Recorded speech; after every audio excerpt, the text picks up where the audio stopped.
ayam qon yig'lab o'tiribdilar. Shunaqa yig'layaptilar, hamma joy ko'z yosh. Mamnunmisiz? Bir ikkita joylarni yoqib yuborgan paytim ham bo'lgan kichkinaligimda, qiziqqonligimda. Yo'q o'rgansiz. Odam o'zi o'rganmaguncha hali yashashni boshlamaydi. Yurakdagini aytadigan bo'lsam, ozgina e'tibordan qolgan desam bo'ladi. Chunki odatda Sirojniki javoblar bermaydilarda Telegramda. Sizni nima yeyotganingiz bizaga nima qiziq deb yozganda. Hozir mana shu kasbingiz holatida qanaqadir keyingi kelayotgan 3-4 yil bo'yicha qanaqadir qo'rquvlaringiz yo'qmi? Quyidagi podkast 25 yoshli Sirojiddin Rahmatullayev Telegramdan 130 mingga yaqin auditoriyasiga ega bo'lgan Celta Certified minglab shogirdlarning ustozi bo'lgan ustoz bilan bu insonning shaxsiyati, dunyo haqidagi fikrlari va til o'rganishdagi o'quvchilarning qilayotgan xatolari va yaxshi yo'llarini tavsiyalari bilan boyitilgan.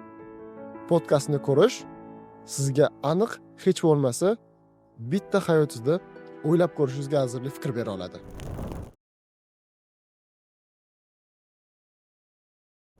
Assalomu alaykum Sirojin aka. Yaxshi keldingizmi? Zo'r. Yandexda keldim dedik. Yandexda keldingiz. Siz uchun podkast uchun tomga chiqdik va biz xayolimizda quyosh chiqishi kerak edi. Quyosh chiqishga chiqdi-ku, lekin ko'rinmayapti. Lekin siz ko'rinib ertalabdan kelganingizga rahmat. Sirojin aka odatda podkastlarda o'zlarini tanishtirishadi.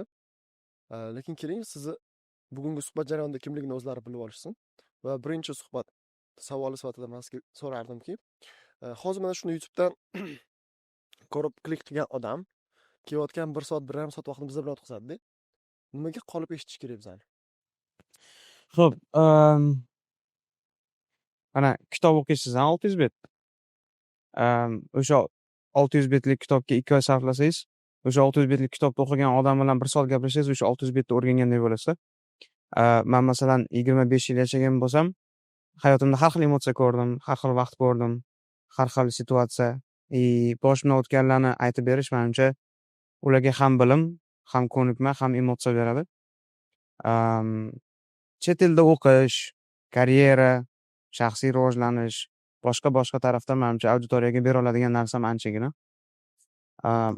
Qolib ko'rishsa menimcha foydali bo'ladi. Xudo xolisa. O'zi podkastlarga mehmonlarni random tanlab chaqirilmaydi. Ular o'rganiladi, o'rganilgandan keyin shu qarorga kelinadi. Sirojin aka, rahmat kattakon podkastimizga rozilik bildirganingiz uchun. Birinchi savolimni sizni shaxsiyatingizni ochish uchun beraman.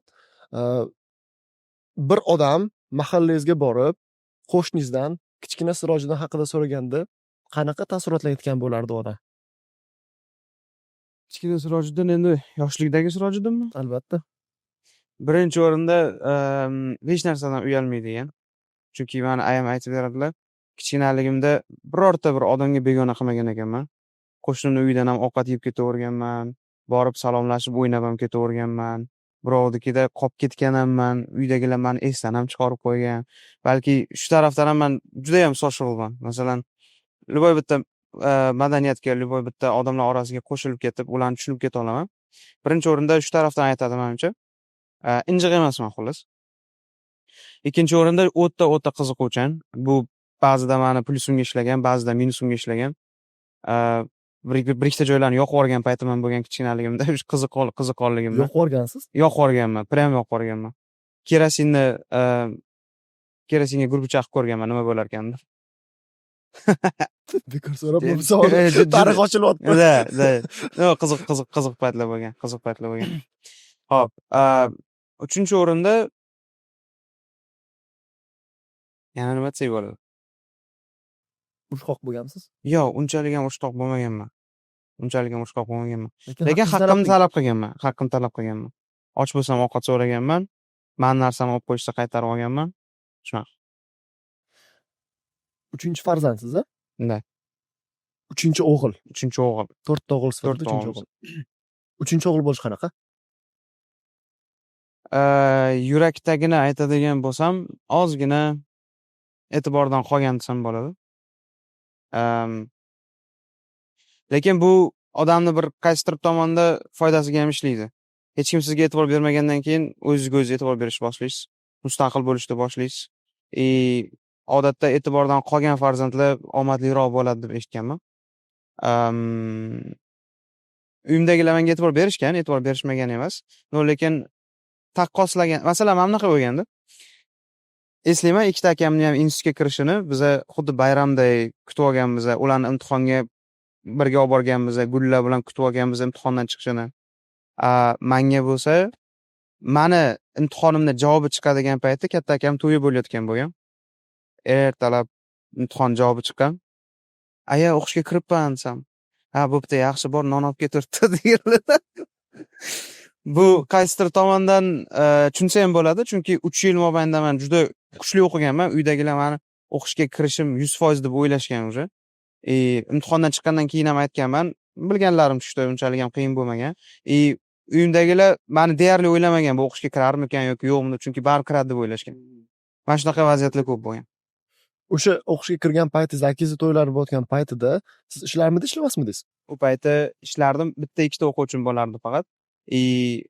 Paid emas edi. To есть ulardan pul olmasdim. Ba'zilaridan olardim, ba'zilaridan olmasdim. Navoiyda. Navoiyda. Birinchi o'quvchilaringizning yoshlari qanaqa bo'lgan sizga solishtirganda? Birinchi o'quvchim 40 yosh bo'lganmi? 40 yosh bo'lgan. U birinchi o'quvchim ham o'zimni o'sha payti yaxshi ko'rgan qizim onasi bo'lgan. Yaxshi. Ko'ryapsizlar-a? Savollarni sifatida bu endi to'g'rimi deb o'zim maqtab qo'yaman. Sirojniki mana qarang. Anu o'tira bo'ylab turib, men teaching qilaman demagansiz-da, to'g'rimi? Yo'q, unaqa bo'lmagan. Bu narsa qayerdan boshlangan? 8-sinfda geometriya fani bo'lgan. Men vazifa qilmaganman. Bu menga jazo sifatida o'qituvchim aytgan, kelasi safar uchburchaklarni sen tushuntirib berasan degan. Men bo'pti deganman. Uyga borib, mavzuni ochib, tayyorgarlik ko'rib, rasmlarini chizib, doskaga chiqib, bitta dars polni tushuntirib berganman. Yarim soat, 25 minutcha. O'sha dars tugagandan keyin bitta o'rtog'im aytgan. Oldimga kelganda, Siroj degan, nimagadir o'qituvchidan ko'ra san gaplaring men yaxshiroq tushundim degandi. Keyin o'sha payt deganman. Bu endi kompliment-da qaysidir ma'noda. Chunki tushuntirib berganingiz u o'qituvchidan yaxshi, bo'lmasa u oliy darajadagi pedagog. Bu narsa menga yoqqan. Darsda ham xohlab mazza qilib o'tganman-da, chunki matematikani ham yaxshi ko'raman. O'shandan keyin prям o'shandan keyin ideya paydo bo'lmagan-ku, lekin ichimdan his qilganman, dars o'tish yaxshi ekan deganman. Keyin qachondan boshlab pulli ola boshlagansiz? Oho, pullikka chiqish uchun o'zi bunaqa boshlangan. Litseyga o'tganimdan keyin grammatikani o'rganishim ozgina qiyinroq bo'layotgan paytda men grammatikadan dars o'tish boshlaganman. U qanaqa bo'lgan? Aytadi-da, teaching is twice learning. Kimgadir dars o'tish bu 2 barobar bilim olish degani. Repetitordagi o'zimni o'qituvchimni sal o'rganish qiyinroq, dars qoldiradigan, orqada qoladigan o'quvchilarga aytganman. Men sizlarga dars o'taman bepulga deganman. Masalan, Murphydan oddiygina present continuous zamonni ularga o'tib berishim uchun bir kun oldin men uni o'rganib kelishim kerak edi. Mana shu yerda ham o'zim o'rganganman, ham dars o'tish qobiliyatim o'zidan o'zi rivojlanishni boshlagan. Boshida 1 yil, 2 yil shunchaki bolalarga dars o'tganman. U hech qanaqa pullik, hech qanaqa bir moliyaviy manfaat uchun emas, o'zim o'rganishim uchun. Shunaqa moment bo'lgan. O'sha men dars o'tayotgan bolalar o'qituvchimdan repetitordan chiqib menga kelishni boshlagan keyin. Keyin o'sha payt bilganman, buni biznesga aylantirsa bo'lar ekan. Biznesga aylantirsa bo'lar ekan.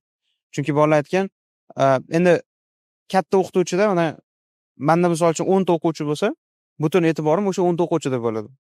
Katta o'qituvchida 200 ta, 300 ta bolasi bo'lsa, qaysidir bolaga e'tibor bermaslik holati kuzatiladi. U bola o'ylaydi, что mana bu o'qituvchi yaxshiroq ekan deb o'ylaydi. Mana shunaqa vaziyat bo'lib qolgan, Hozir 2-litseymidi Navoiyda? 2-litsey shu. Litsey paytida o'qiyotgan paytingizda demak pul topishni boshlaganmisiz? Shunaqa 3-litsey, 3-kursimda birinchi o'quvchim to'lab olib kelgan 50 ming so'm, uni rasmi ham bor. Montajda mana shu yerda qo'yib yuborishadi, rasm beraman. 50 ming so'm shuna rasmga olganmanda ayamga tashlaganman. Aya birinchi oyligim deganman. 50 ming so'm, bitta 50 mingtalik bo'lgan. Bu endi 2018-yilda gap. 5 yil oldin. O'sha paytda faqat sizmidingiz? Kichkina katta akalaringiz ham o'sha pul topisharmidi yoki siz boshlagan 2018-yil katta akam o'zi ishlardi, kichkina akam institutda o'qirdi, institutda ham o'qib ham ishlardi ular ham. Hozir mana litseyda o'qib yurgan paytlaringiz, xayolingizdagi rejalaringiz bilan hozirgi yashayotgan holatingiz bir-biriga qanchalik mos tushadi? Unchalik ham mos kelmaydi. Men u payt o'ylardim 4 yil institutda mazza qilib o'qiyman-da, keyin srazi magistraturaga ketib, davlat ishlarida ishlab ketaman deb o'ylaganman. Nu, taqdir boshqa tomonga olib ketib qolgan. Teachingdan olib ketib qolgan, bloggingdan olib ketib qolgan. Mani o'zi soham iqtisod, lekin o'zimni sohamga unchalik ham ko'p e'tibor bera olmay qolganman institutda o'qiyotgan paytimda. Chunki rejimim shunaqa bo'lgan. Bir kunda 5 ta gruppaga dars o'tish, 5 ta gruppaga dars o'tgandan keyin o'zimni darslarimga ulgurmay qolganman. Ko'p holatda shunaqa bo'lgan. Iqtisodiyot o'qigansiz. Shunaqa. Mamnunmisiz? Narigi hayotni his qilib ko'rmaganman. Lekin menimcha mamnunman. Bilim tarqatish bu bilasiz, savob. Masalan, men uxlagan paytim ham kanalimda misol uchun 500 dan ortiq dars bo'ladigan bo'lsa, o'sha kechasi 2 da ham, ertalab 4 da ham yoki qachondir ham odamlar o'sha videoni ko'rib, "O, yaxshi dars bo'libdi, bilim oldim" desa, bu menga yoqadi. Kuniga 5 ta dars dedingiz-ku. Mana Aha. hozir ham bir kunda 3-4 ta dars Bir kunda 3 ta, 4 ta. Faqat hammasi onlayn. O'sha uchun unchalik ham ko'p energiya talab qilmaydi. hozirgi kursingizda 1000 ga yaqin o'quvchi bor. Shunaqa. Va 4 mahal dars oladi ular. 3 mahal. 3 mahal. Hozir oldingilari 4 mahal. Qattiq energiya. Xo'p, energiya. Sog'lom turmush tarzi desa ham bo'ladi buni. Qanaqa sog'lom turmush tarzi? Ovqat ko'pincha. Screen time'ni maksimal harakat qilaman limit qilishga, kamaytirishga. Mana bunaqada odam o'zi o'rganmaguncha hali yashashni boshlamaydi. Masalan, men shunaqa his qilganman, xotiram pasayib, energiyam juda ham kamayib ketayotgan payt his qilganman. Bundoq qarasam, hayot tarzim o'zi shu narsaga olib kelyapti. Keyin hamma narsani sekin-sekin o'zgartirganman. Aytadi-da, kimni gapi? Adashmasam Arnold gapi. Arnold Schwarzenegger shunaqa. Plus aytadi, kuniga 24 soat bo'ladigan bo'lsa, odam 8 soat uxlaydi, 4 soat ovqatlanadi misol uchun. 12 bo'ldi. Yana 4 soat mayli, uy yumushlarini qiladi, boshqa qiladi. 16. Qolgan 8 soatini odam nima qiladi? That's a real question deydi-da. Masalan, biz vaqtni o'zimiz bilmagan holda, o'zimiz o'ylamagan holda inglizchada mana mindful deydi-ku, mindful bo'lmagan holda sarflaymiz. Mana shu narsa ko'p energiyamiz aslida olib qo'yadi. Aslida vaqtni to'g'ri taqsimlasa, energiyani ham to'g'ri taqsimlasa, hamma narsaga ulgursa bo'ladi. Lekin bu narsa nimani kostida keldi? Ya'ni screen time kamaytirishingiz, qaysidir ma'noda sog'lom hayotga o'tishingizni kosti nimada bo'ldi? Xo'p, buni kosti nimada bo'lgan? O'quvchilarimdan shikoyat juda ko'p tushdi boshlagan. Chunki dars qoldirish holatlari, darsga sifatsiz tayyorgarlik ko'rish holatlari ko'p bo'lgan. Keyin qaraganman, yo'q, o'sha vaqtni to'g'ri taqsimlab, energiyani to'g'ri taqsimlab, ishimga ko'proq e'tibor qaratmasam bo'lmaydi. Ana shu paytda keyin ketgan. Ya'ni, men demoqchi bo'lganim, mana hozir screen time kamaytirganingizdan keyin shunaqa muammolar keldimi yoki muammolar bo'lgandan keyin screen time kamaytirdingiz? Muammolar bo'lgandan keyin screen time kamaytirdim. Screen time kamaytirishingizdan keyin kelgan muammolar ham bo'ldimi? Yo'q. Misol uchun qanaqadir uzoqroq muddat qaraydigan bo'lsangiz, orqaga qarab, kimdirlarga javob bera olmay qolgan paytlaringiz yoki ignor qilgan paytlaringiz. Bo'lgan. Chunki odatda Sirojiddin aka javoblar bermaydilar-da Telegramda. Shunaqa. Buni nima deb o'zingizni justify qilasizmi yoki? Yo'q, qarang, mana boshida siz ishonasizmi yo'qmi, Telegram kanalimni yangi ochgan paytimda bir dona obunachi chiqib ketsa, men yuragim og'rirdi-da. Masalan, 200 ta obunachi, bu endi kanal ochganlar bo'lsa biladi, buni bir kayfi boshqacha. Bundan qarasangiz 200 tadan 205 ta bo'lgan bo'lsa, deysiz. Lekin 200 tadan 199 ta bo'lib qolsa, men esimda o'sha chiqib ketgan odamning lichkasiga kirib, hurmat bilan, assalomu alaykum, yaxshimisiz? Men shu kanaldan hozirgina chiqib ketibsiz, shu kanalda admini bo'laman. Menga feedbackingiz kerak. Nima uchun chiqib ketdingiz? Kanalda nima bo'lganda ko'proq qolardingiz? deb yozganman-da. Buni orqasidan ko'pchilik meni bloklab ham yuborgan. Boshida meni Telegramda javob berilmagan xabar umuman bo'lmasdi-da. Masalan, kimdir ustoz kanalingizda bir marta Oxford Dictionary'ni tashlaganingiz, o'shani topib berib yuboring desa, hamma ishimni tashlab, kanalimga kirib, topib, uni lichkasiga tashlab berardim-da. Hozir bunaqa savollar o'zi ko'tarmaydigan bo'lib qolgan. Nimaga? Juda ko'pligidan Birinchi sabab. Ikkinchisidan bilganman, shu odamlarni hech qachon rozi qilib bo'lmaydi. Hammasiga javob berishga harakat qilsangiz agar, bu yoqda hayot qolib ketib qolyapti-da. O'sha uchun hayotimni yashayveray. Bu yerga ham javob berganimga beraman, bermaganimga uzr. Telegramga kiraman. Ko'zim tushgan birinchi 10 talik bo'ladi-ku. O'shanga tirs javob beraman. Undan pastiga qaramayman. Chunki physically impossible. Physically impossible deb o'ylaganman. Nechta xabar turadi ochilmagan? Hozir ko'rsataymi birdan? Ochqani ko'rsinchi. For the sake of curiosity. Hmm? Just for the sake of curiosity. Yeah. Ko'p so'raysizlar, Sirojiddin nechilarga qaramaydi, ignore qiladi bizani. Kibermi bu deysizlar, Ana ko'rsatib. personal tomoniga qarang. 450, personal tomonda 3737 ta.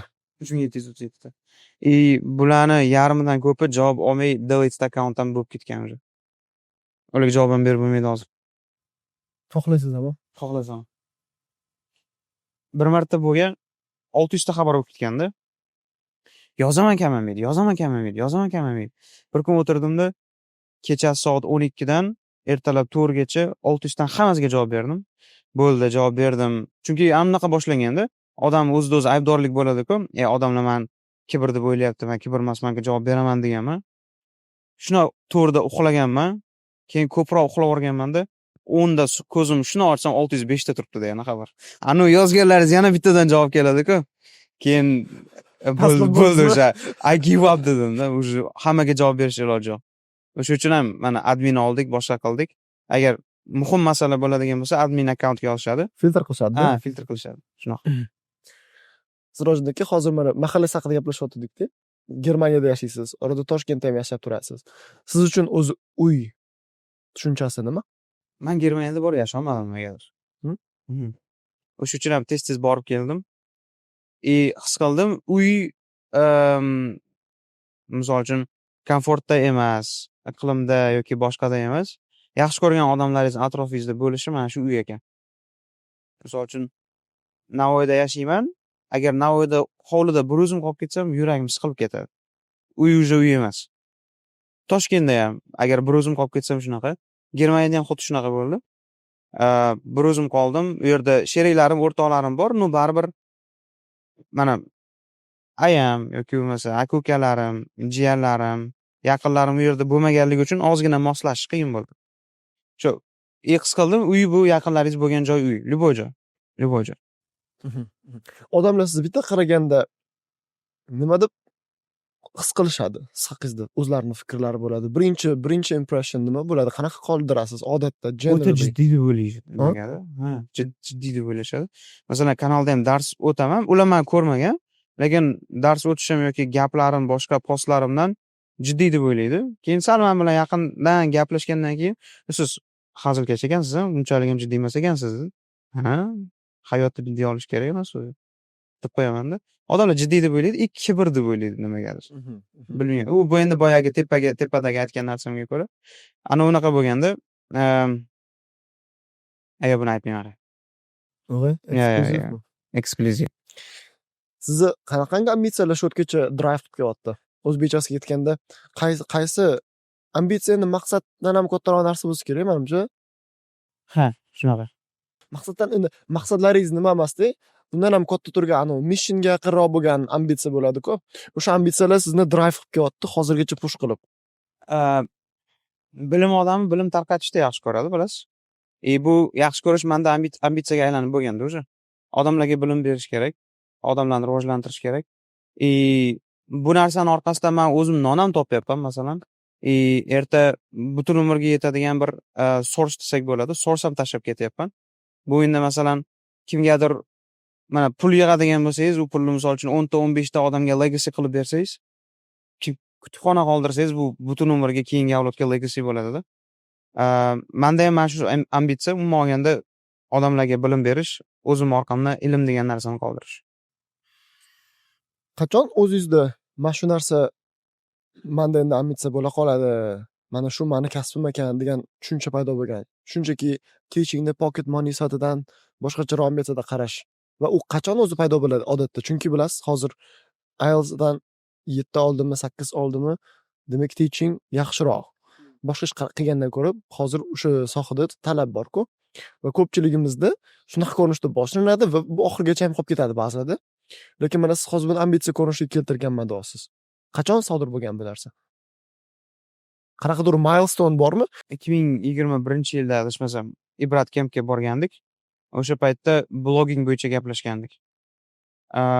Men o'sha paytgacha bloggingni o'ylaganman. Mana Instagramga chiqib borib Vine olish. U paytda misol uchun Khan Academy, Coursera, boshqa mana platforma yaratib, tarmoqda ilm tarqatish haqida ideya unchalik ham bo'lmaganda. Bu narsa endi Coviddan keyin bo'ldi, bilasiz. Coviddan oldin masalan Telegramdan bilim olmaganmiz hech qachon. Yoki Instagramdan, YouTubedan bilim olmaganmiz. Men o'zim unaqa narsa bo'lmagan. O'sha paytda ideya kelgan, bilimni ko'proq odamga oson tarqatsa bo'lar ekan. Men misol uchun butun energiyamni sarflagan taqdirimda ham offlaynda 100 ta o'qitgan bo'lsam, energiyamni yaxshiroq yo'naltirib, yaxshiroq demak qurollardan foydalangan holda ne только 100 ta millionlab odamlarni o'qitsa bo'lar ekan. Ana shu paytda kelgan, davay qilsa bo'ladimi, demak qilamiz. 2021-yil blogging boshlagan. O'sha yerda blogingizda nechta odam bordi? Sizni qaroringiz ambitsiyaga aylangan paytida? Endi ochganman kanalni. Endi ochgan paytingiz? Endi ochganman. 2021-yil ochgan. 2021-yil avgust. Hozir 131 mingta bo'ldinglar. Hozir 130 mingta atrofda. Nimani his qilasiz yangi odamlar qo'shilgan paytda? Bir tomondan mas'uliyat, bir tomondan xursandchilik. Что odamlar ishonyapti, odamlar kiryapti, odamlar bundan foyda olyapti.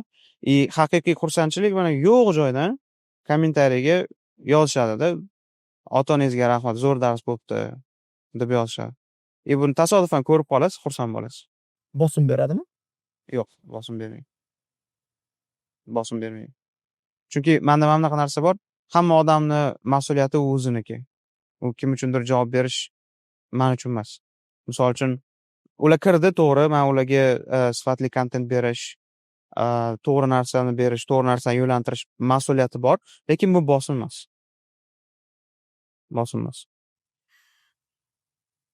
Buni bosim emas sifatida qarash har doim sizda bor bo'limida? Chunki ba'zida bilasizmi? Mana 10 mingtadan auditoriyasi oshdi, 20 mingga yaqinlashib qoldi. Va shunaqa bo'lgan paytda odam qo'rqib qoladi-da, chunki har bitta qo'yayotgan postingizni hech bo'lmasa bir kunda 1000 ta, 2000 ta, 3000 ta odam ko'rib turadi. Nima qo'yyapman, qanchalik bu insonlarga foydasi tegar ekan yoki vaqtini olib qo'yyapmanmi degan savollar bo'lishi sog'lom aql uchun tabiiy. Ha. O'sha uchun ham mana postlarim kamaygan-ku. Boshida hayot tarzim bilan beradigan bilimim, darslarim bitta kanalda bo'lgan. Keyin bir marta kommentariyaga bir kishi yozib qo'ygan. Sizni nima yeyotganingiz bizga nima qiziq deb yozganda. Bu yerda bu kanalga biz dars uchun kirganmiz, dars bering bo'ldi degan. O'sha paytda kanalimni alohida qo'yib olganman. Va u to'g'ri fikr deb o'ylayman. Da, menimcha bu to'g'ri fikr. Kichkina kanalim bor hozir, unda ham 6,5 mingtadan odam bor. Unga o'ylamasdan narsa tashlayman. U shunchaki kayfiyat uchun ochilgan kanal. Katta kanalda o'sha bosim, mas'uliyat mana bunaqa keraksiz postlarni o'zi siqib chiqarib tashladi. O'shandan keyin bosim kamaydi, chunki faqat foydali narsa tarqatayotgansiz. Hozir mana 20 mingta obunachisi bor bo'lgan, 30 mingta obunachisi bor bo'lgan atrofimizda ustozlar bor, shaxsan o'zim ham shunaqa holatda-ku. Biza keyingi etapga chiqishimiz uchun qanaqa qilib bu boyagi golden balance ni topish mumkin? Chunki faqat Telegramda dars o'tish yoki faqat kanalga rezultatlarni tashlash odamlar uchun unchalik ham qiziqarli emas-da. Anaqa lifestyle ni ko'rsatish qaysidir ma'noda qiziq, lekin umuman foydasiz. To'g'ri, agar lifestyleingizni pastida nimadir chiroyli message bilan story based qilib bera olsangiz yaxshi. Lekin o'rtaliq qanaqa bo'lish kerak? Qanaqadir ratio bormi yoki shunchaki uni intuitsiya bilan ketadimi? Bitta narsa, mana kanalda rivojlanib ketishi, kanalda ko'tarilib ketishi bu o'sha siz aytgandek oltin balans yoki boshqa narsaga aloqasi bor deb o'ylamayman. Aloqasi bor, unchalik ham ko'p emas. Mana right timing bo'lish kerak-da. 2021-yilda bilasiz, Telegramda даже nima yo'q edi, voice chat funksiyasi yo'q edi. Telegramda hech kim dars o'tmasdi. Biz birinchi boshlaganlardanmiz. O'sha paytda men eslayman, bir haftaning ichida 1000 ta odam bemalol yig'gandim, hech qanaqa reklamasiz, chunki odamlarga aytganim, tekin dars o'tyapman, o'rtoqlaringizni taklif qilinglar deganman. O'sha paytda o'zida 1000 tadan oshib ketgan. Hozir misol uchun siz bunaqa ish qiladigan bo'lsangiz, hech kim kirmaydi ham, chunki mana kechqurun soat 8 da Telegramga bitta kiring. Misol uchun 10 ta IELTS kanal bo'ladigan bo'lsa, o'shaning 8 tasida dars bo'layotgan bo'ladi. Siz уже tanlolmay qolyapsiz. Hozir keyingi darajaga chiqish uchun bilmadim endi hozir right timing nimada. Nimadir bir yangi narsa bo'lishi kerak. O'sha qilinganlar qilib bo'lindida. Bu narsa orqali bu levelga chiqaman deyish menimcha sal g'alati. Oltin o'rta haqida gap keladigan bo'lsa, menda bu narsa bo'lmagan. Oltin o'rta bo'lmagan menda. Lifestyle ko'p ketib qolardi, dars bo'lsa dars ko'p ketib qolardi, hech qanaqa oltin erta bo'lmagan. Hozir mana shu vaziyatga IELTS bozorida ustozlarning ko'pligi, bloklarning ko'pligiga, ustozlarning nuqtai nazaridan qarab turib, yaxshi levelga chiqmoqchi bo'lganligi, bu yoqdan maslahat emas, sizni qarashlaringiz va bu yoqdan o'quvchi sifatida shuncha ko'p holatda paradox of choice bo'layotgan paytda qaysi biriga nima qilish kerak? Odatdan hamma katta ustozlar, sizmikan, Ibragimmi, Shohruxmi, Abdurazzoqmi, ularning dars o'tishiga hech qanaqa shubha yo'q. Lekin ular faqatgina sizlarni tanlash bilan cheklansinmi yoki boshqa ustozlarga qarab ko'rsinmi? Chunki hozir mana kirishyapti-da bozorga yana ham. Nima deb o'ylaysiz mana shu masalada? O'quvchi pozitsiyasidan Mani o'zimda 12 ta ustoz bo'lgan bir qator. 12 ta ustozga borganman. Nimaga 12 ta ustozga borganman? Navoiyda litseyda o'zida 2 ta ustozga borganman. Litseydan tashqarida o'quv markazlariga borganman. Bu narsa bir oy bo'lgan. Mana o'zimni bitta o'qituvchim, men unga loyalman. Har doim unga boraman. Qolganlariga metodika o'rganish uchun borganman. Chunki o'sha payt bilardim, akamlar Toshkentda ishlab yurgan paytda magazinda ishlardi akam. Ish bo'lsa bor, bo'lmasa yo'q. Pul bir kun bor, bir kun yo'q. Mana shunaqa holat. Keyin o'ylaganman, erta Toshkentga borsam, mana shu teaching mani nonim bo'ladi. Chunki men bu narsada o'zim qulay his qilaman birinchidan, ikkinchidan bu menga yoqadi. Давайте teachingni boshlayman. O'sha paytda bitta bloknotcham bo'lardi. O'qituvchilarning darslariga kirardim. Qani grammatikani nima kitobdan o'tyapti? Qanaqa usulda o'tyapti? Uyga vazifa nima beryapti? Uyga vazifani bajarmagan bolaga qanaqa jazo qo'llayapti? Qaysi jazo ishlaydi, qaysi jazo ishlamaydi? Men shunga o'xshagan narsalarni o'rganib yurganman. Ham ingliz tilidan bilmaganman, ham bu yerda metodika ketgan. O'zim o'qituvchimga bittaga borganman. Ularga shunchaki 1 oy, 2 oy, 1 oy, 2 oy borganman. Hozirgi bolalarga bo'lsa, maqsadga qarab, agar haqiqatan ham teachingga kirmoqchi bo'lsa, bu xuddi bir observationga o'xshagan narsada. Har xil o'qituvchilarning darsiga kiraverish kerak. Bu zarar qilmaydi hech qachon. Lekin fokus masalasida keladigan bo'lsa, bolada mana bunaqa bo'lib qoladi-da. Masalan, bitta o'qituvchining darsiga kirsangiz, speakingni yaxshilash uchun samplelarni yodlash kerak. Boshqasiga kirsangiz, yodlash kerak emas. Yoki readingga mana bu kitob eng zo'ri. Multiple choice mana bunaqa ishlash kerak. Bunisi aytadi, bu ishlamaydi, bunisini qilish kerak. Bola ishonmay qoladi. Unga ham, bunga ham qaysi birini qilay deb qoladi. Mana shunaqa holatda bir kishini tanlagan yaxshi. Bilasiz, bu yerda endi ixlos qo'yish masalasi ham bor. O'sha o'qituvchini tanlash kerak, ixlos qo'yish kerak, ko'rish kerak. hozir kecha so'rashdi-da mana. Men deydi, hozir endi qaysi ustozga yetarli? Ustozlarni ba'zilarini sertifikatlarini o'ziniki yo'q deb aytishyapti-da. Keyin men ham sizga o'xshagan fikr aytdim. Shuncha paytdan beri butun xalq ishonayotgan ustozlarni ko'r. Agar shulardan qaysidir ma'qul kelmaydigan bo'lsa, yangi ustozlarni ko'r. Lekin yangi ustozlarni ko'rayotgan paytingda o'quvchi sifatida o'zingda bo'ladi-ku, aynan vaziyat qanaqa bo'layotganini, ustoz dars o'tayotgan paytida stilini ko'rib, o'shanga qarab, o'zing qaroringni qil. Moliyaviy tarafdan ham qarab. Lekin men yana bitta narsani o'ylayman-da, ustozlarning chista pozitsiyasidan. Hozir mana yangi bozorga kirib kelishlari kerak ustozlar aytaylik, onlayn bozorga aytaylik. Ular anchadan beri offlaynda bor. Ular hozir siz aytayotgandek yangi narsa qilishga kreativligi yetishmayapti-da. Ras yangi narsa bo'lmasa offerni to'g'rilash kerak, menimcha. Offerni to'g'rilash kerak, consistent bo'lish kerak. Bo'ldi. Ko'pchilik o'qituvchilar, masalan, o'tgan yil esingizda bor, bitta opa chiqdilar, zapus qilaman dedilar, dars o'tdilar, shu bilan yo'q bo'lib ketdilar. Misol uchun. Bozorda o'zi o'qituvchini o'ldirib tashlaydi. To'g'risida. Agar u o'qituvchi consistent bo'lmasa. Ya'ni bitta narsani ushladimi, ketdi. 1 yil, 2 yil, 3 yil o'sha narsani davom ettirish kerak. Bir kuni bo'ladi-da bu narsa. Consistent bo'lmasa, lekin sinib ketish juda oson. Men masalan Telegram kanalimda o'sha 4 yildan ortiq dars o'tyapman-da, misol uchun. Hech qaysi bir oy yo'qki, bepul dars kanalda bo'lmagan. Hech qaysi bir hafta deylik. Chunki kanalda shunchaki zerikkan paytim, bu qanaqadir stress reliefga o'xshagan narsa bo'lib qolgan. Mana siqilaman, nimadir o'ylayman, o'sha paytda ozgina chalg'ish uchun ham kanalda shunchaki dars o'tib qo'yaman.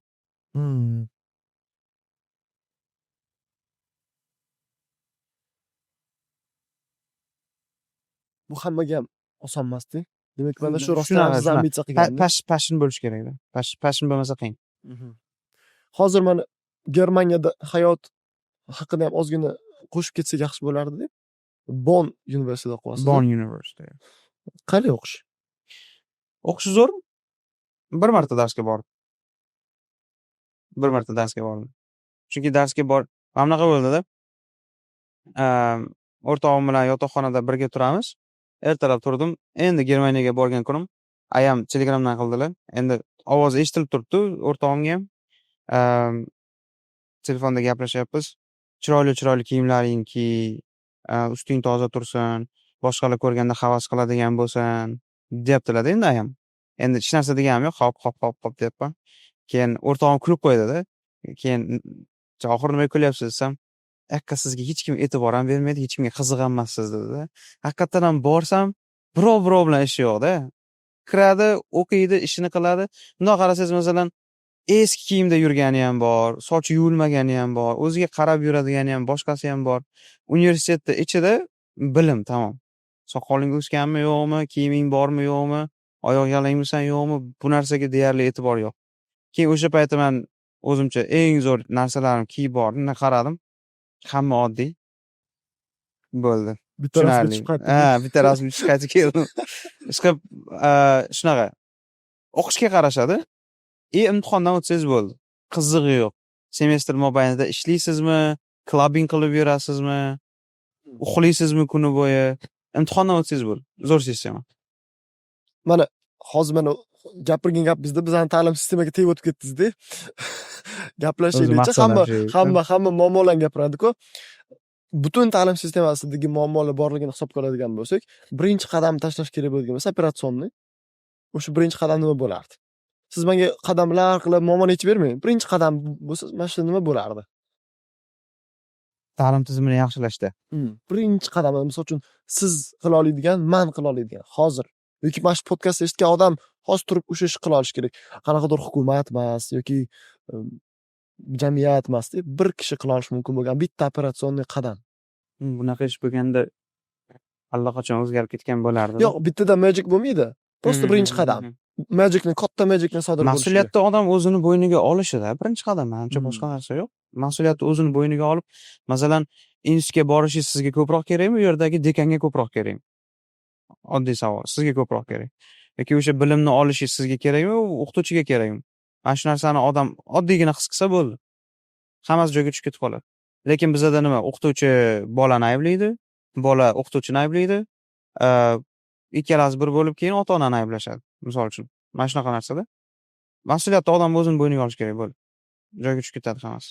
Masalan, Garvardda ham ular ko'proq lecturingdan ko'ra self studyga ko'proq e'tibor qaratishadi. Masalan, dars beradi, to'g'ri, lekin imtihon sistemasini shunaqa qilib qo'yishganki, bola o'zini ustida ishlamasa, u imtihondan o'ta olmaydi. Bola o'zini ustida ishlashga majbur bo'lib qolgan. Mas'uliyatni shakllantirish qanaqa bo'ladi? Mas'uliyatni shakllantirish. Qiziq savol. Xo'p.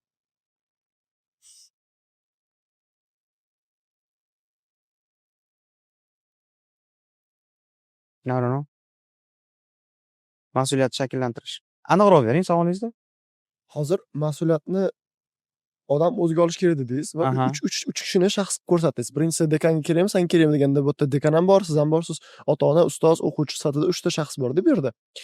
Aytaylik, bola maktab yoshidan boshlab bu narsani o'zida shakllantirib, immunitet hosil qilishga, mas'uliyatli bo'lishga, nafaqat o'qishida, balkim butun hayotida gapirgan gapiga javob berishi va yana boshqa masalalarda.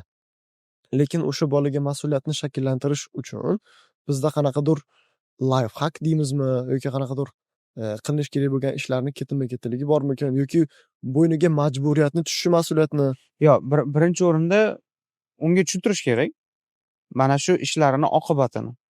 Menimcha ana shundan keyin mas'uliyat paydo bo'ladi bolada.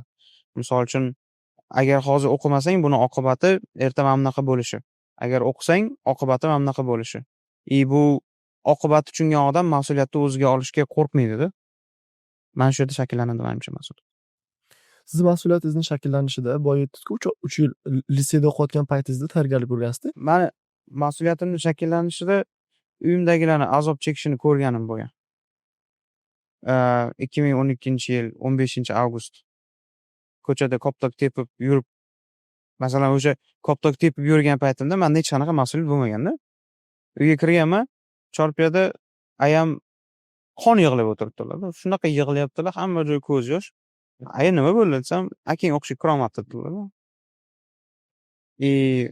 O'sha paytda bundoq qaradimda, ha, erta men ham qachondir agar hozir o'qimasam, men ham o'qishga kirolmasam, ayam yana shunaqa yig'lar ekan. Demak, o'qishim kerak. Men 5-sinfdan o'qishni boshlaganman. Bizada kuni uzaytirilgan guruh degan gruppa bo'lardi. U yerda maktabdan keyin 2 soat yana qo'shimcha dars o'tilardi. Matematika, ona tili, ingliz tilidan. Abituriyent paytimda, litsey paytida matematikadan men o'zi deyarli tayyor edimda.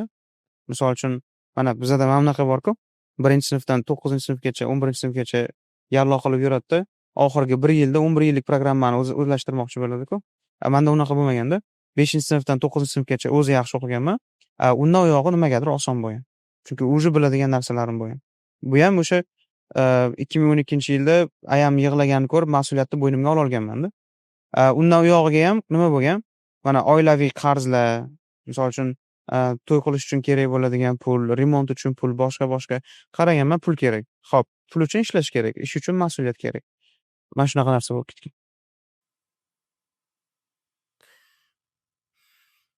O'zingiz haqingizda, o'zingiz bundoq Germaniyaga borgan paytingizda shunaqa ekan deb o'ylagan narsangiz sizga boyagi aytganingizdek universitetda hech kim e'tibor bermasdan tashqari ham nimalar bo'ldi? Butun jamiyatdagi observationlar, o'zingiz surprise bo'lgan paytlaringiz bo'ldimi? Bo'ldi. Kechqurun 9dan keyin ko'chaga chiqib, kola topolmaganman. Ko'chada kola topolmaganman. Magazinlar yopiq, restoranlar yopiq, ko'chada odam yo'q. Qop-qorong'i, na mashina bor, na boshqa. Bunday qaraganman. Bular yashamaydimi nima deganman. Bunday o'ylab qarasam, aslida mana sog'lom turmush tarzi mana shu Germaniyada ko'rganim. Nimaga? 6 da ish tugaydi. 6 dan 7 gacha odamlar bozorlig'ini qiladi. Maksimum 8 gacha uyga kirib ketadi. 8 dan keyin hamma joy yopiladi. Odamlar uyda, oilasini bag'rida, erta uxlaydi. Ertalab yana vaqtli turadi, yana ishga ketadi. Toshkentda kechqurun 12 da ko'chaga chiqamiz. Hamma magazin ochiq. Hamma odam ko'chada. Mashinalar men shu narsani o'rganganman. Germaniyada hayot tinch, odamlarda sog'lom turmush tarzi o'ta kuchli. Mana shu. Qaysi shaharda haqida gaplashamiz? Bonn shahri. Kichkina shahar. Frankfurtdan shimolda, Kyolendan ozgina janubroqda kichkina shaharcha desa ham bo'ladi. O'zini culture bor ekan demak. Ha, Bonn oldin G'arbiy Germaniyani parlamenti joylashgan joy bo'lgan. Oldingi poytaxt bo'lgan. Bu Berlin devori qulashdan oldingi Sharqiy G'arbiy Germaniya bitta bo'lgandan keyin poytaxt Berlinga ko'chirilgan. Undan oldin G'arbiy Germaniya poytaxti Bonn bo'lgan. Tarixiy shahar ekan. Toshkentga qaytamiz. Xo'p. Sirojniki, sizni hozir ham shaxsiyatingiz ochish jarayonidamiz. Eng yaqin do'stlaringiz bor-ku, to'g'rimi? Nechta do'stlaringiz bor? San ismlarini aytish shart emas hayolingizda. 2 ta. Ular sizni kim deb o'ylaydi? Bu qarindosh bo'lmagan do'stlarim, to'g'rimi? Ular meni kim deb o'ylaydi? Aytmay qo'yavering. Ular bilishadi-da. Ular bilishadi. Yaxshi taraflaringizni ayting bari. Yaxshi taraflarimmi? Har doim yordamga tayyor bo'lgan. Masalan, bu narsani iloji yo'q deydigan odam emasda, ilojini qanaqa qilsa bo'ladi deydigan odam. Sifatida ko'rishadi. Sifatida ko'rishadi. Solution topishga harakat qilaman-da. Misol uchun ular qachondir muammoga duchor bo'lib qolgan. Mana 25 yoshsiz. Success'ni definitionini topa oldingizmi? Success'ni definitionini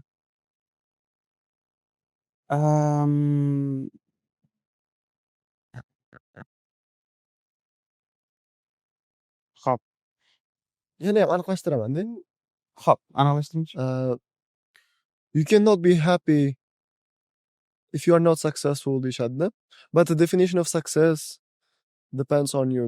O'sha paytda, misol uchun not wanting something in and of itself is equal to having it. Ne? Tushunasizmi? Misol uchun kimdir gelik desa, men gelik kerak emas desa, u geliki bor odamning qiymatida, de. Demak, success degan narsa Success bu self satisfaction. Lekin bu gapni aytishdan oldin sal o'yladim, chunki self satisfaction bu odamni mana ko'prog'iga intilishdan to'xtatib qo'yadigan narsada. Ya'ni misol uchun men hayotimdan baxtliman, pulim bor, oilam tinch, bo'ldi yuribman degan narsa bo'lmasligi. U odam masalan successful odam emasda, u content, o'zidan qoniqqan. Success bu menimcha o'ylagan maqsadlariga erishgan hamda yangi maqsadlari bor odam successful deb o'ylayman. Misol uchun Elon Musk ko'rganmisiz qachondir to'xtab qolganini? Misol uchun uni to'xtab qolishiga sabablari yetarlichada. Puli bor, mashhurligi bor, kompaniyasi o'zi bor, lekin men u odam to'xtaganini ko'rmaganman misol uchun. Har yili nimadir yangi narsa chiqaradi, nimadir yangi narsa o'ylab topadi. Shunaqa qilsak bo'ladi. Demak o'zida boridan qoniqadigan va ko'proq intiladigan odamni successful deb o'ylayman. siz o'zingizni overachiever deb o'ylaysizmi? Yo'q. Overachiever deb o'ylamayman. Chunki ko'p narsaga erishganim yo'q. Ko'p narsaga erishganim yo'q deganimda qaysi metrikaga qo'yyapsiz? Misol uchun hozir teaching bo'yicha siz CELTA certifiedsiz, xalqaro ustoz, Telegramdagi eng katta bloklardan bittasi. Agar biz teaching haqida solishtiradigan bo'lsak, teachingda olinish kerak bo'lgan har bitta xat hujjatni-yu keraklicha tajribani olib bo'lgansizda. Yoki bu kariyerada yana bir o'sish bo'yicha qanaqadir qilish kerak bo'lgan ishlar qoldimi? Yo'q, aynan teachingga nazarda tutganim yo'q. Masalan, teachingdan yaxshi ketgan bo'lishi mumkin, lekin o'zimni sohamdan boshqa tarafdan, sport tarafdan mana overachiever emasligimni qaysi metrik bilan aytdim? O'zimdagi potensial hozir erishgan narsam bo'yicha aytdim. Mana shu tarafdan ko'p narsaga erishganim yo'q. Ko'p narsa qilsa bo'lardi lekin. Potensialni o'lchovini qayerdan his qilib turadi odam? O'zidagi bor narsani. Qilgan xatolaringizdan-da. Misol uchun, men bu xatoni qilmasam, men bunaqa bo'lardi. Misol uchun, menda shunaqa xatolar bo'lgan, juda qimmatga tushgan. 2019-yilda Respublika Olimpiadasida misol uchun 5-o'rinni olib qolganman. Nimaga xato qilganim? O'sha paytda 1-o'rinni olishim mumkin bo'lgan yo'lni ham bilganman, lekin qilmaganman misol uchun. Yoki Westminsterga ham o'sha yil topshirganimda IELTS'im 7,5 bo'lgan, matematikam 89% chiqqan, 91 nechidir foizdan grantga o'tkazishgan. O'sha paytda ham misol uchun shunaqa xatolarim bo'lgan, Westga grantga kirib ketsam bo'lardi deb o'ylaganman. Shunaqa. To есть potensialim bo'lgan, qilsam bo'lardi, lekin aynan mana shu xatoyim uchun qilmadim. Mani bir narsa rostdan qiziqtiradi-da. Hozir mana shu yerda skrinshot chiqadi. Bu yerda bizni necha foiz auditoriya obuna bo'lmasdan kuzatayotganligini ko'rishingiz mumkin. Bu 80% dan ko'p. Va men sizga qo'limdan kelgan barcha narsani mana shu loyihamiz orqali sizni foydangizga bo'lishiga ishlashga tayyorman. Siz ham menga favor qilib, obuna bo'lib, loyihamizga o'z hissangizni qo'shasiz degan umiddaman. Rahmat. Am I doing enough degan savol bor-ku. O'sha savol sizni qiynaydi? Qiynaydi. Mencha, aka, mana qo'yib qo'yaveray, bo'ldi bu savollar. Menda tugadi. Hech nima qilmaydi, shunday chiqursa bo'ladi boshqa joylarni. Am I doing enough degan joyi bor-ku. Ba'zida shunaqangi bo'ladi. Endi bu balki mana bu social mediani nimasidanmikin, misol uchun YouTube'ga kiryapmiz. Birinchi videomizni men xayolimda o'yladim, 5K bo'lsa yaxshi bo'lardi dedimda, qaryapman 10K dan oshib ketdi. 34 mingta bo'lyapti birinchi video qo'yganimiz. Men xursand bo'lyapman. Keyingi videoni qo'yamiz, yaxshi ketyapti. Har bitta video 1000+ obunachi olib kiryapti. 5000 mingta bo'ldi YouTube'ga kiribdi. Xursand bo'lsak, aka, yo'q bo'ldi, 10 mingta qilish kerak. Ko'proq. Ha. Mana hozir shu podkast qilishim kerak. Podkastni nima qilsak bo'ladi? Studiyalar qaramay, studiyadan hamma zo'r qiladi. Studiya emas, biz tomga chiqamiz. Tomda qarochi quyosh chiqib turgan bo'lish kerak deyapman. Chiqyapman, quyosh ham yo'q. No, mayli bunga nima qilamiz, lekin yo'q, nimadir qilish kerak-da. Bu narsa to'xtatmaydi. Ba'zida kechqurun uxlashda miyani knopkasi o'chmay qoladi-da. Hammaga javoban berib bo'ldingiz. Qilish kerak bo'lgan ishlar qilindi, to do list bo'ldi, ertangi to do list ham tuzildi. Prosta erta kelsa bo'ldi-da. Yo'q. Miyada ketaveradi. Nima qilish kerak buni? Is it normal deb so'raylik? It is normal. Bu o'sha social media ta'sirida, masalan, siz yoshingizdagi bola o'tirib ota-onasiga gelik podarka qilyapti. O'tirasizda, nima qilsam men ham gelik podarka qilaman. Miyada bu narsa ketaveradi. U boshqarib bo'lmaydi. O'sha uchun ham ayta olmayman, o'zingizni birov bilan taqqoslashni to'xtating deb, chunki bu narsa ilojsiz. Ichingizdan baribir mana bu yoqda ham bu mendan yaxshiroq ketyapti. Даже o'zingizda o'rtog'ingiz bo'lsa ham, ana o'qib qolasiz-da. Hasad qilasiz, Mana bunaqa narsa bo'ldi. Bitta tanishim, qo'lida telefon ko'rdimda, 16 Pro Max oldingmi dedim-da. Keyin ha deb qo'ydi-da. Keyin men o'shandan beri siqilib yuribman. Bu qayerdan oldin 16 Pro Max'ni deyman. Kreditka oldimmi deyman, boshqami deyman. Keyin ozginadan keyin gaplashsak, telefoni stol ustida turgandi. Boyagi endi 16 Pro Max yon tomonda knopkasi bo'ladi kamera. O'shani bosib ko'raychi deb bunday qarasa, knopkasi yo'q-da. 16 emas ekan, 13 bu dedi-da. Va aytmaysizmi, shuncha kundan beri siqilib yuribman. Odam o'zini baribir taqqoslaydi-da. Bu narsani shunchaki kamaytirish kerak. Havas qilib qo'yaverish kerak bo'ldi. Xudo beradi. Kimgadir erta, kimgadir kech, kimgadir vaqtida. Lekin mana shu narsani kimgadir kech, kimgadir vaqtida degan paytda nimadir bor narsalaringizni yo'qotganingizdan keyin bilar ekansiz-da. Shunaqa. Yes. Nimani yo'qotgansiz, qattiq afsuslanasiz. Narsa bo'lishi kerak yoki odam. Odam bo'lganda javob aniq-ku. Narsa bo'lganda hali yo'qotgan narsamga achinganim yo'q. Yana ham chuqurroq kiramiz. Aha. Ba'zi bir insonlar qanchadir vaqt o'tgandan keyin o'zidagi sof insoniy qaysidir sifatlarini yo'qotadi-da. Sizda ham shunaqa bo'lganmi? Menda shunaqa bo'lgan. Tog'am bilan ko'p vaqt sarflardim. Bu qachon endi? 1-sinf, 2-sinf paytlarimda yozda kanikul bo'lardi-ku. Boshimga do'ppichani kiygizib yuborardilar. Har kuni masjidga chiqardik, boshqa qilardik. O'sha paytdagi mana non-materialistic hayot ko'rganda, xullas. Misol uchun menga qiziq bo'lmagan kiyadigan kiyim, oladigan gadjetim yoki boshqa. Ozginadan keyin mana siz aytgandek, o'zimni birov bilan taqqoslab, boshqa qilib, misol uchun menda ham iPhone bo'lishi kerak, menda ham MacBook bo'lishi kerak. Qaysidir ma'noda bir dunyoviy narsalarga qiziqish paydo bo'lib qolganda. Anu oldingi hayotimdan mamnunman, men juda ham xursandman, birovga o'zim taqqoslamayman, hammasi joyida deydigan odam yo'qolganda. To есть xotirjamlik qaysidir ma'noda ozgina yo'qolgan. Shu narsaga ozgina achinaman.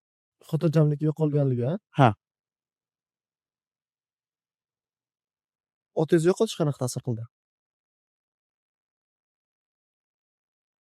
Sizda yutug'ingizdan, yurakdan bir quvonadigan odam yo'q-da endi. Siz o'ylaysiz, bu yutuq menga kerakmi o'zi yo'qmi? Qaysidir ma'noda odam to'xtatib qo'yadi. Shunchaki bir boshida menda qanaqa bo'lgan? Birinchi 4 oyda ko'zimni ochaman, dars o'tish kerakmi? Okay, o'taman. Ishlash kerakmi? Okay, ishlayman. Passion yo'q. Shunchaki survive qilishni boshlaganman. Stressful. Juda ham. Ko'p o'ylayman. O'tiraman, siqilaman, rasmlarga qarayman. O'ta yig'loq bo'lib qolganman. Mana mashinada ketaversa ham, misol uchun oddiy bitta qo'shiq ham yig'latib yuboradi. Masalan, oldin bu qo'shiqlarga deyarli e'tibor berilmaganda, yoki u qo'shiqni eshitganda misol uchun endi hammani ham otasi o'ylaydi, bir umr oldimda bo'ladi bu odam deb o'ylaydi. Yo'qotgandan keyin his qiladi. Uni borligi qanchalik yordam bergan.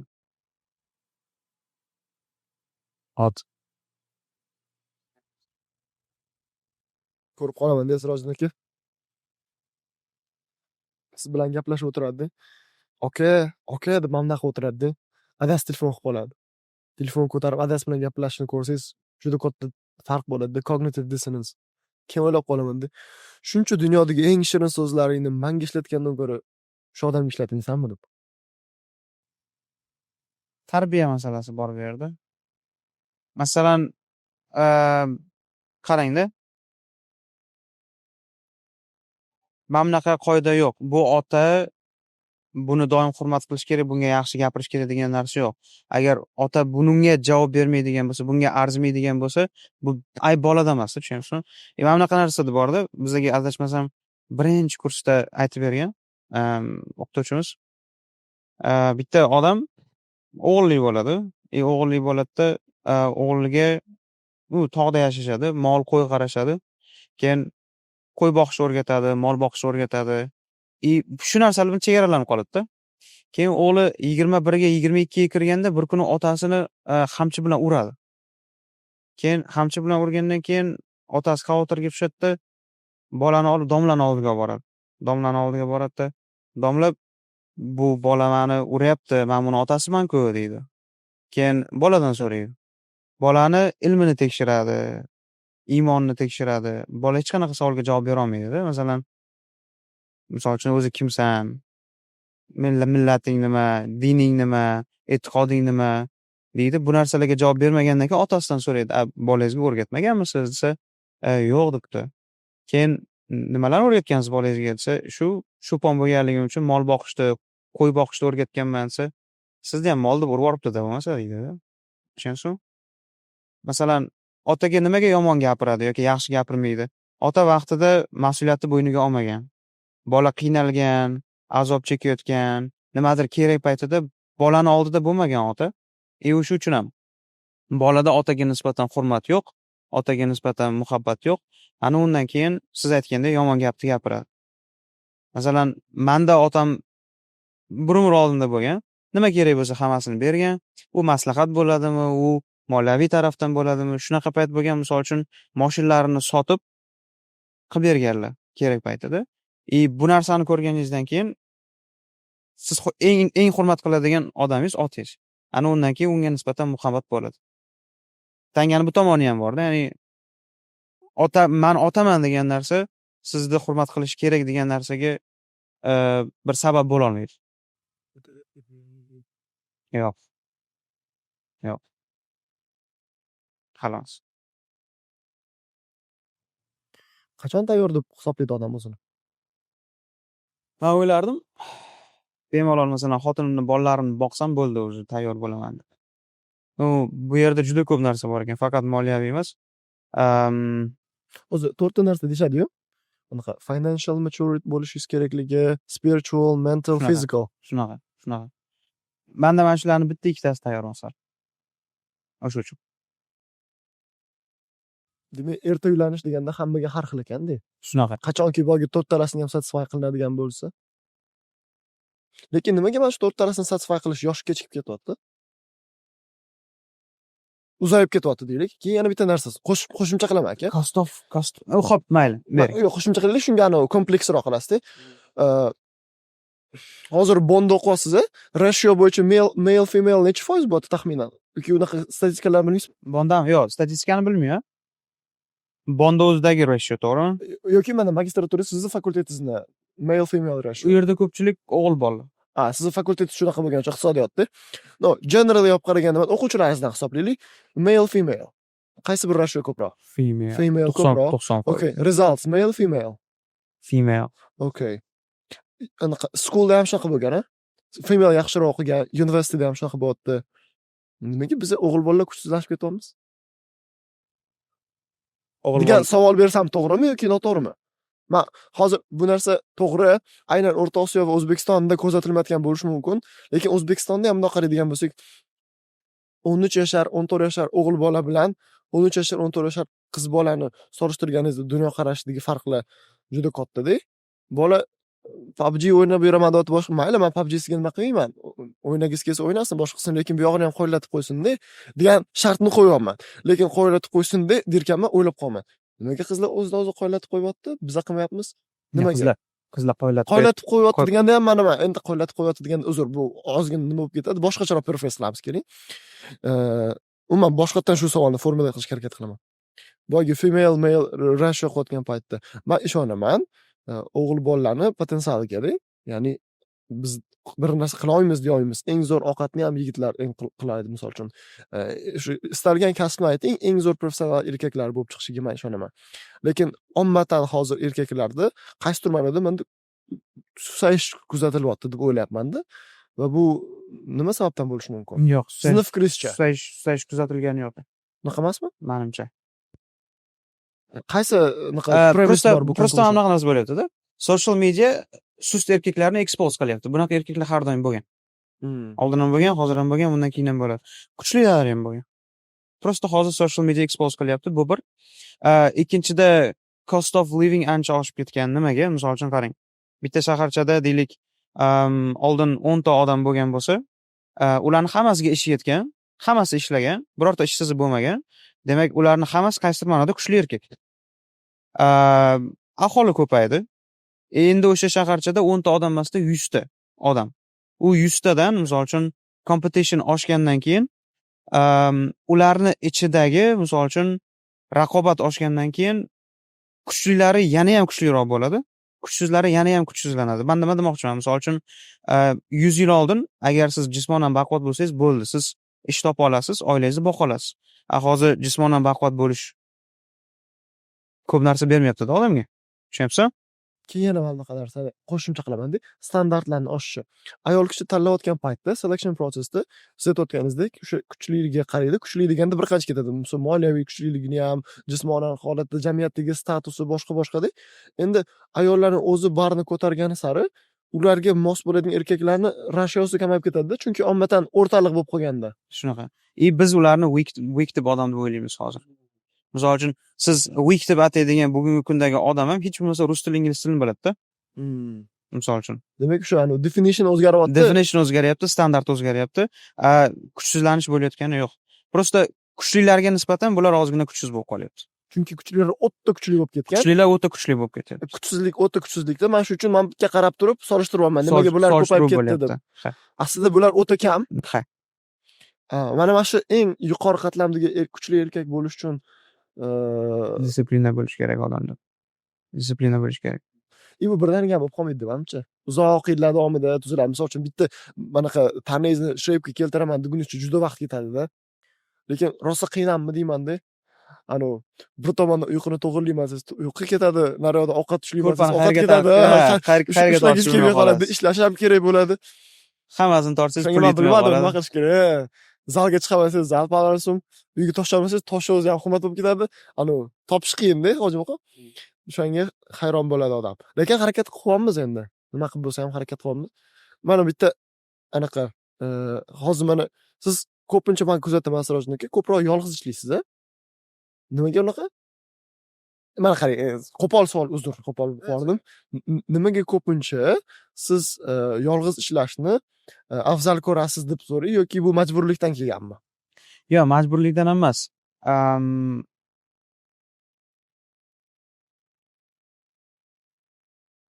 O'zimga ham qiyin savol. Balki komandada ishlashni sinab ko'rmagandirman hali. Yoki o'zim qila olaman deb o'ylaysizmi? Ha, o'zim qilaman deb o'ylayman. O'zim qila olaman emas, o'zim qilaman deb o'ylayman. Qilaman ham. Menimcha bu biznesda bor narsa. Misol uchun biznesmenlar boshida hamma narsani o'zi qiladi, bilasiz. Kinolarda ham ko'radi. Haydovchilik ham qiladi, kelib ishni ham boshqaradi, boshqa ham qiladi. Mana shu mas'uliyatni ozgina boshqalarga bo'lib bergandan keyin biznes rivojlanishni boshlaydi. Menimcha men ham shunaqa nuqtaga kelyapman уже. Adminlikda ham, support teacherlikda ham, material tayyorlashda ham, boshqani ham, kontent qilishda ham sekin-sekin уже bo'lib berib komanda qilish vaqti kelyapti уже. Sizning komandangizga kimlar kerak bo'lgan bo'lardi? Mani komandamga portretlarni chizaylik. Xo'p, hozir support teacherlar menga juda ham kerak. Misol uchun requirementlar qanaqa qo'yamiz? Kursimga. Nimani? Requirementlar qanaqa qo'yamiz? Til darajasi kamida 7,5, mas'uliyatli, vaqti bor, yosh, energiyasi bor, misol uchun oddiy. Admin kerak bo'ladi. Yaqinda misol uchun o'zim ham YouTube'da bir proyekt qilmoqchiman. Unga montajyor, menejer kerak muayyan. Zo'r. Hozir mana o'zi mana shu sizning biznes modelingizda har oy kurs ochasizmi? Qancha vaqtda bitta ochasiz? 2 oyda, 3 oyda kurs ochaman. 2 oyda bir, 3 oyda bir ochayotgan kurs modelingizda yangi kanal Telegramga yangi obunachi qo'shiladi. Har xil o'sha konkurslarni boshqa ko'rinishda 10 ming misol uchun har oy qo'shilyapti. 2 oyda bir ularni o'rgatib, kurs ochib sotyapsiz. Va bu narsa doimiy bo'lib yotibdi. Bu zo'r, lekin bir vaqtning o'zida bundan keyingi etap bormi? Misol uchun qanaqadir platforma ko'rinishida qilib kurslaringizni doimiy tizimlashtirish sizning rejangizda? Ha, bor. Bu xuddi bir onlayn o'quv markaziga o'xshagan narsa bo'ladi. Masalan, o'quv markazi librarysi, u yerda misol uchun meni 200 ta yoki 300 ta o'zim videom bo'ladi. O'sha video asosida bola misol uchun bilim oladi, vazifani bajaradi va vazifani qabul qilib oladigan va unga feedback beradigan support teacher bo'ladi. Teacherlar bo'ladi. Sirojniki meni ham long termdagi maqsadim shu holatda. Buni ko'rayotganlarga ham, opisaniylarga ham shu narsani yozamizda. hozir hisob-kitobingiz bo'yicha sizdagi resurslar yetarlicha-ku. Misol uchun darslar masalasi keladigan bo'lsa. Endi to'g'ri, misol uchun Telegramni o'zi o'tgansiz uchun quality masalasini o'ylab ko'rish kerak. Balki boshqatdan olish kerakdir. Va Yo'q, resurs yetarli emas. U videolarni alohida olish kerak. alohida olish kerak. Ha, alohida olish kerak. U prosta screen share qilingan, u menimcha Umuman to'g'ri kelmaydi Ha. qualityga. Xo'p, mayli endi keling shuni quality olishimiz kerak deb aytaylik. Sizni content wise hammasi tayyor, prosta otib shu videoni olish kerak. Vaqt, energiya masalasidan tashqari xarajat, umumda timeline ni ko'radigan bo'lsak, qancha vaqt kerak bo'larkin? Men misol uchun hozir har oy kurs sotib emasdi, o'sha etapga chiqaman deyishim uchun qancha xarajat, harakat, mehnat. menimcha 1 yil bemalol yetadi. 1 yil bemalol yetadi. 1 yilda kontentni o'zini tayyorlab, shooting qilish kerak. Yo'q, 1 yil ham ko'p videolarni o'zini olishga. То есть, misol uchun, siz bitta listeningni o'rgatmoqchi bo'lsangiz, listeningda o'zi o'rgatadigan narsani o'zi deyarli unchalik ham yo'q emasda. Deyarli yo'q demoqchiman. Misol uchun, 10 xil usulda o'rgatsangiz bo'ldi. U 10 xil usulda 10 ta video darslik qiladigan bo'lsangiz, prosta bola o'shani ustida ko'proq ishlashga majbur qiladigan tizim kerak. Mexanizm bo'lishi kerak. Mexanizm bo'lishi kerak. Ha. Videolarni tayyorlashga misol uchun 4-5 oy vaqt ketar. Ertalabdan kechgacha tinmay ishlasangiz, undan u yog'iga tizim uchun sizga yaxshi bir komanda kerak. Aytganini qiladigan support teacherlarni boshqaradigan management bolani natijasiga javob beradigan komanda kerak umuman. Qancha pul ketishi endi bu o'tirib hisob-kitob qilinadigan narsa. Endi hozir bu yoqdagi IELTS bo'ladimi shunda siz platformangizda hozir? IELTS. Nechta dars IELTSni intermediate darajasidan o'rganib tushunish uchun. Endi hech kim intermediate bo'lmaydi-da, sirojdan aka pre-intermediate bo'lib oladi, elementaryni bitirib kiryapti, lekin sizni maqsadingiz endi shu kursni olgan odamni chiqquncha o'rgatish-ku. Nechta dars va qaysi kategoriya, misol uchun aytasiz listening bo'yicha, demak 10 tacha dars yetarli bo'ladimi? To'g'ri, u 10 ta dars degan 10 ta darsdan keyin to'xtatadi degani emas. 10 ta dars tushunsa, kurs necha oylik bo'lsa, shu jarayonda shu 10 ta dars bo'yicha bu yoqda long term exercise'lar bo'ladi. Lekin qolganlarida qanaqa ko'rinishda bo'ladi ratio? Ana qarang, Mindset for IELTS degani bor. Kitob ko'rgansiz, ishlatgansiz menimcha. 4 ta leveli bor, foundationi bor. 1-level, 2-level, 3-level, har bitta levelda 12 tadan dars. 12 ta reading, 12 ta listening, 12 ta writing, 12 ta speaking. Misol uchun 5,5-6 lik levelni bundan qaraydigan bo'lsangiz, o'sha ichidagi 12 ta unitdan bemalol ancha-muncha narsa o'rgansa bo'ladi. Faqat u yerda ko'proq texnika. O'sha texnikani praktik kitoblarda apply qilish kerak bo'ldi. Xo'p, shunda matematikasi nechta bo'ldi? Men aniqroq tushunmay qoldim. Nechta unitlar bo'lib ketdi hozir? 12 ta bo'ldi har bitta levelga. Shunda 4 ta level bor. 4 ta level 48 ta bo'ladi. 48 ta dars bo'ladi umuman olganda bitta aspekt uchun. 48 ta video yozaman deganim bu? Shunga o'xshagan. Endi Kamday tuyuladi. yo'q. 48 ta ko'p-da. Bitta aspekt uchun bo'lsa agar. 0 dan 7,5-8 ga chiqish shunda bu. Ha, 0 dan deyapsiz. Darajalar bo'yicha. Masalan, 48 tani ham 12 tasi elementarydagilar, noyog'i pre'lar, interlar, upperlar misol uchun. Demak, bu General English kursiga mixtroq bo'lar ekan. Men mindset deganda boshqa xayolimga kitob kelibdi. Men unda ko'rmagan Mindset for IELTS degani bor. Greg Archer degan odamni yozgan adashmasam.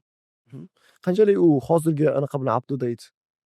Biza uni 2020-yilda o'qituvchimiz kelasi yil sizlarga mana shunaqa kitob beraman, yangi chiqqan deganda olib ishlatgandik. 2020-yilda yangi chiqqan kitob.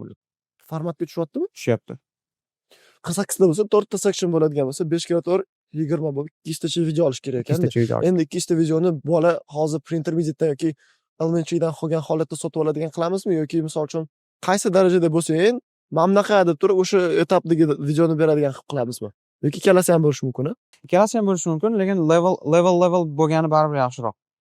Misol uchun elementary'dagi bola albatta elementary'dagi videoni ko'rish kerak, elementary'dagi exercise qilish kerak. Shunda hozir bu elementary'da 12 ta bo'lar ekan-da. Ha. 12 ta bo'lsa har bitta aspektda shunda tak. Har bittasi 12 tadan qilib 2-3 oylarga cho'zilib ketadimi shunda? Bitta level o'zi standart bo'yicha 3 oy 4 oy davom etishi kerak.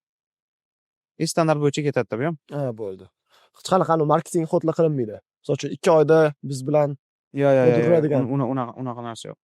Unga javob berish ham bor-da. Keyin agar bu narsa misol uchun 1 yillik, 2 yillik bo'ladigan bo'lsa, marketing hod qilish kerak. Toki bozorda sizni gapingizga javob bermayotganligingizni bilmaydigan odam qolmaguncha, misol uchun, undan keyin biznesdan sekin chiqib ketadi. Bu yerda 4 oy, 3 oy deb oldindan aytish kerak, что siz long term qolasiz baribir biznesda. Call center bilan sotiladi deb bu Shunaqa. Bu xuddi mana Teacher Azamni Englify'ga o'xshab ketadi-da. Men u kuni Instagramda ko'rib qoldim. Videom qanaqa, misol uchun, oddiygina ekranni share qilib yoki studiyada sizda nima qilish emas. Videoda turibdi, misol uchun, o'qituvchi kamerani ustiga bundoq kelyapti-da, mana buning javobi nima bo'ladi? Videoda shuna pauza, o'ngda, chapda bittasini tanlashingiz kerak yoki yozishingiz kerak. Tushunsa? Video interaktiv video umuman olganda. Qarang, mana shu uchun biz hozir podkastni Teacher Azam reklama qilib turibmiz. Chunki shunaqa sifat qilganda. Shunaqa. Buni bitta sizmasda hamma aytadi-da. Buni masalan men eslayman. Qachon bo'lgan? 2021-2022-yil paytlarida bitta o'quvchim bo'lgan. U o'quvchim Englify komandasida ishlardi. Bizda hozir syomka ketyapti. Misol uchun o'sha u yerdagi darslar ham 6 oyda, maksimum 6 oyda olinganda, ko'p olinmagan. Tushunsiz? Undan yog'i tizimlashtirish. Shu ko'p pul ketgan ekan, lekin men surishtirganimda. Shunaqa. 10 mingga yaqin ketgan syomkani o'ziga menimcha. Undan ko'p bo'lmasa. Lekin qarang, bu long termda juda katta foyda beradi-da. Albatta. Misol uchun, menimcha, endi o'tda o'rgatilgan narsalar 5-10 yilga qoldi, ingliz tili o'zgarib ketmaydi-ku. Agar IELTS bo'yicha nimadir qilganlari format o'zgartirib yuborishmasa, misol uchun. Shunaqa. Hozir o'zimdan olib qaraganda, oxirgi etap teachingdagi rat raisdan faqat teaching qilmasdan yurib, bu narsani tizimlashtiraman desa, shu bo'lar ekanda, undan yog'i yo'q. Shunaqa. Lekin bir tomondan yana bitta narsani o'ylab qolaman-da, misol uchun men hozirgi holatimda yoki siz hozirgi holatingizni beradigan bo'lsangiz, shu bilimlarni syomka qiladigan bo'lsak, bu qanchalik o'zimizni keyingi 2-3 yildan keyingi o'rganadigan selfimiz bilan solishtirganda relevant bo'lib qolar ekan to'g'rimi? Balkim 2-3 yilda to'g'ri evolution bo'lib yana ham rivojlanamiz. Lekin bu qachon o'sha narsani bo'ldi, men tayyorman degan narsa bo'lar ekan-a? Savolingizni qaytadan bering, tushunmadim. Men qarang, misol uchun siz video olib qo'ydingiz, 2 yildan keyin yoqmayapti video. Chunki 2 yildagi self boshqacha-ku, tabiiy. 2 yil oldin ko'rgan darslaringizni ko'rsam, mana qo'tsam bo'lar ekan deysiz-ku. Lekin bu yerda siz shuncha xarajat qilib qo'ygan bo'lasiz, bilasizki, bundan yaxshiroq qila olasiz. Bu sifatga o'zingizni standartlaringiz tushmayapti. Masalan qarang. Siz o'zingizda bo'ldi, men top levelga chiqdim degandan keyin bu ishni qilasiz-da. Misol uchun, men endi IELTSdan 6 oldim, teachingni boshlayapman, mana shunaqa platforma qilaman deb 20 ming, 10 ming pulni bunga tikish bo'lmaydi-da. Bu shunchaki pulni havoga sarflashga o'xshagan narsa. Agar misol uchun men darajam 6 bo'ladigan bo'lsa, agar shu idea bo'ladigan bo'lsa, shu sohani eng topiga chiqqan odam bilan bu narsani gaplashib, u odamga qildiraman. Chunki u уже topga chiqib bo'ldi, undan u yog'i yo'q. Tushunsiz? 2 yildan keyin masalan yangi kreativ chiqishi mumkin yoki boshqa bo'lishi mumkin. Unda nima deysiz? Bu regret bo'lmaydi-da, tipa bunaqa yo'li ham bor ekan degan ma'noda shunchaki yangi informatsiya bo'lib qoladi. Siz ana olgan videongizdan afsuslamaysiz hech qachon. U chunki uni o'zingiz topga chiqdim degan paytda olgan videongiz bo'ladi. Demak, o'sha topga chiqdim degan narsa bo'lmaguncha o'sha shunaqa. Anaqa men hozir top insonlar bilan ishlash kerak deyapsiz-ku. Sirojniki buni hozir shu podkastda ham qilishimiz uchun o'zimiz Lyuboy videograf bilan gaplashmadik. Top bilan gaplashyapmiz. Hojimxon, sizni maqtayapman. Top odamlar bilan ishlaysiz siz ham, to'g'rimi? Men o'zim ishlayman albatta. Yo'q, mana ular bilan suhbatda bo'lganingizda, ha. Generally har bitta sohani o'z mutaxassislari bo'ladi-ku. Ular bilan ishlashda 1+1 11 bo'lib ketadi-da. Lekin ular bilan ishlashda injiqliklari ham bo'ladi. Misol uchun, bu ham vaqtiga to'g'rilashimiz kerak. Buni ham vaqti bo'lsa bo'ldi, bo'lmasa bo'lmaydi. Siz qanaqangi shu chiroyli maslahatlarni, maslahat degan so'z xunuk-da. Qanaqadir bir o'zingizning tiplaringiz bormi? Professional odamlar bilan professional ishlashda. Professional odam o'zi umuman olganda injiq bo'lmaydi menimcha. Agar injiqlik qilayotgan bo'lsa, u professional emas. Shunaqa. U professional emas. Professional odam gapiga javob beradi. Masalan, ertalab 5:30 da podkast Rojaga degan joyda 5:20 da kelib o'tiradi misol uchun. Professional. Agar u injiqlik qilyaptimi, injiqligini ko'tarishga majbursiz agar undanda professionalroq odam bo'lmasa. Boshqa iloji yo'q. Masalan, mahallangizda bitta odamni xo'rozqand sotayotgan bo'lsa, u odam obedga chiqqan paytda kutib turishingiz kerak. Demak, uxlab turgandan keyin xo'rozqand olishini. Boshqa iloji yo'q. Sabr, communication skills, patience. That's it. Professional odam bilan ishlayotganda. Agar undanda professional odam bo'lmaydigan bo'lsa-da. Lekin hozir ko'ryapsiz raqobat qanaqa. Sen bo'lmasang boshqasi. Уже professionalda ham sekin injiqligini yig'ishtiradigan bo'lib qolgan. Hozir mana shu kasbingiz holatida qanaqadir keyingi kelayotgan 3-4 yil bo'yicha qanaqadir qo'rquvlaringiz yo'qmi? Menimcha 5 yilda 10 yilda bu soha yo'q bo'ladi deb o'ylayapman. Buni o'ziga yarasha sabablari ham bor. Misol uchun, ingliz tilini o'rganish deylik, O'zbekistondagi developmentini oladigan bo'lsak, ikkiga bo'linganda 2016-yildan oldin va 16dan keyin. Nimaga? Men eslayman, 2016-yilda bahorda sifr degan narsa o'sha paytda chiqqandi. 2016dan 17gacha biza faqat grammatika o'qiganmiz, 1 yil. Biza shunaqa nima bo'lgan, misol uchun, test keladi, look forward to mi? Bo'ldi. Variantdan inglik variant tanlash kerak, keyingisiga o'tish kerak. U tarjima nima, ma'no nima kerak emas. Kontekst nima? Kontekst nima o'zi kerak emas. Test 36 talik test. Faqat mana tekstlariga ma'noni tushunish, tarjima ishlari bo'lardi, lekin testga asosan ma'noga qaramasdik. 2016-yilda 17-yilga o'tdik, grammatikani zo'r darajaga chiqdik. Keyin nima chiqdi? O'qituvchimiz aytdi, sifr degan narsa chiqdi. Agar sizlar buni olsanglar, ingliz tili ishlamaysizlar, sizlarga maksimal ball beriladi. Sifr nima edi? Ustozda keyin listening bo'ladi, reading degan narsa. Biz undan keyin masalan inglizcha audiolar eshitishni boshladik. Menda shunaqa payt bo'lgan. Grammatikam 36 dan 36 ta chiqqan, lekin listeningda, misol uchun multiple choice'da 30 tadan 4 ta to'g'ri javob chiqqan yoki reading ham yaxshi bo'lgan, listeningda dabdala bo'lgan. Speakingda men gapira olmayapman. Mana bunaqa narsa bo'lganda, masalan put degan verb bor, mana shu narsani verbga put deb o'rganmanda gapirayotganda. Chunki dabdala bo'lgan umuman olganda. Endi o'sha nimaga bu temani ochdim? O'sha paytda boshlangan bo'lsa, o'sha paytda 18-19 yoshli qizlar misol uchun 2017-18-yilda sifr oldi. Va ular hozir misol uchun 25 yosh. Va ularning bolasi kamida 5 yosh. Ularning bolasiga onasini o'zi ingliz tilini o'rgatib qo'yapti, tushunyapsizmi? Misol uchun 2017-yilda litseyimizda o'qituvchi bor edi. Uni ayolsi 6, unga qizlar shalab bor, qarochi. Tushunyapsizmi? Hozir 8-sinf bola 8 olyapti. Mana shu darajadan ham bilsangiz bo'ladi. Aytmoqchi bo'lganim 10 yildan keyin bola o'zi ingliz tilini o'rganib tug'iladi demoqchiman.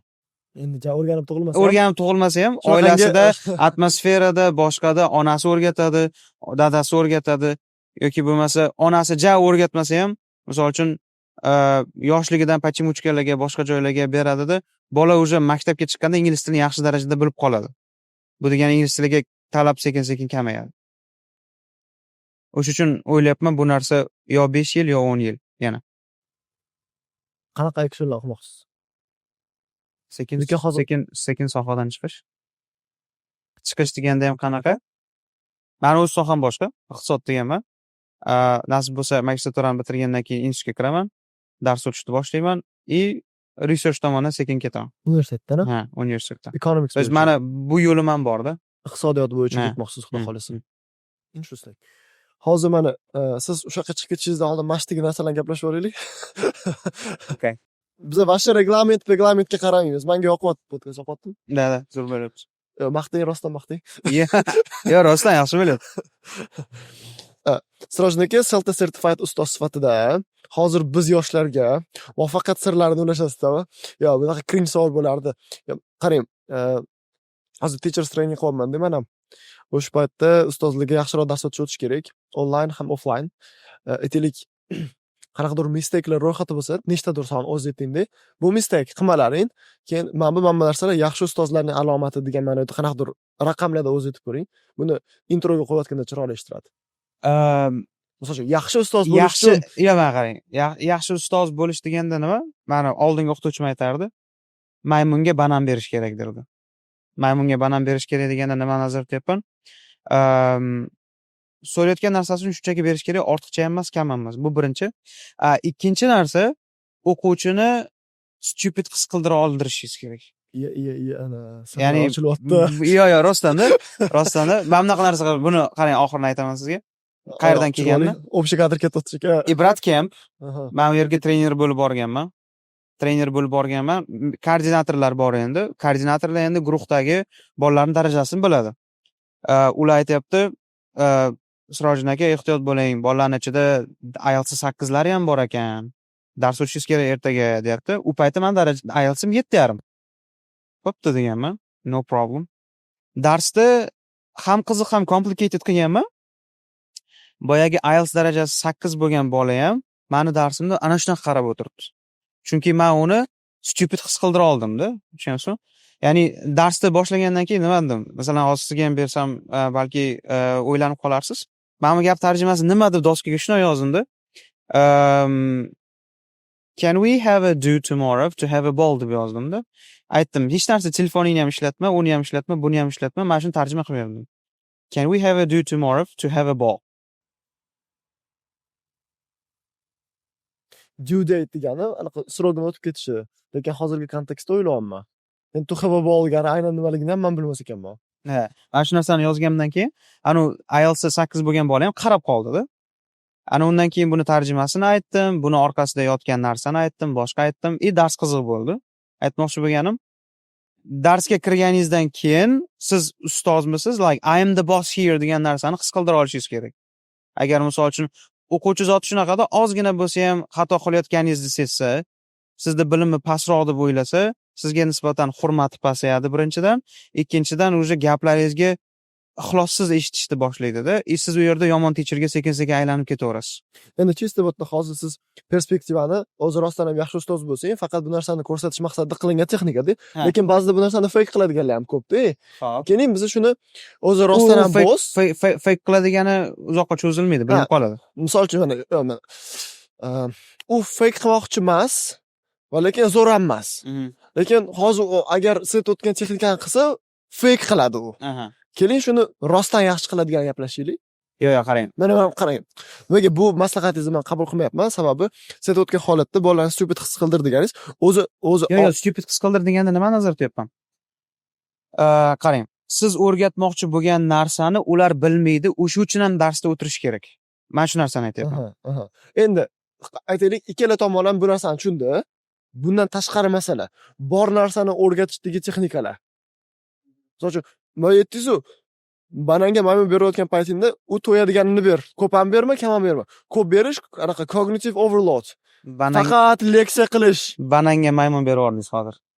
Ha, yo'q. Ha, maymunga banan. Maymunga banan. O'sha kontekst tushunarli bo'ldi-ku. Ya'ni bu yerdagi cognitive overload masalasini nazarda tutyapsiz. Yoki kam berish deganda yetarlicha qilmaslik. Yana uzr gapingiz bo'ldim, yana bitta narsa bor. Teaching is the art of making people question deydi-da. Siz masalan qarang. Bitta bilimni shundoq berib qo'yganingizdan ko'ra, o'sha bilimga olib boruvchi set of questions berganingiz yaxshiroq. Misol, concept checking questions degan narsa bor. Misol uchun bola shu narsani tushundimi, tushunmadimi? Misol uchun doskaga bitta gap yozildi, u yerda yangi so'z bor. Misol uchun qanaqa desak bo'ladi? Misol uchun Jamshid took a lackadaisical approach to exams and failed. U yerda misol uchun lackadaisical yangi so'z bolaga. Oxirida failed turibdi. Siz birdaniga bolalar lackadaisical tarjimasi mas'uliyatsiz, bee'tibor demaysizda. Bola siz gapga qaranglar. U lackadaisical approach qilgandan keyin fail bo'lyapti. Fail bo'lish uchun qanaqa approach bo'lgan bo'lish kerak? Bunda bolamda qaraydida, yiqilyapti demak, yo vaqti bo'lmagan, yo yaxshi tayyorlanmagan, yo boshqa qilmagan. Xullas, to'g'ri javobni o'zini berib qo'ymaysizda, bolaga to'g'ri javobga olib boradigan savollarni berasiz, to'g'ri savollarni. Bola o'zi o'ylaydi-da. Mana bunaqa narsa bor-da. Ozgina o'yla, o'zing topasan, fikrlasang bilim olasan.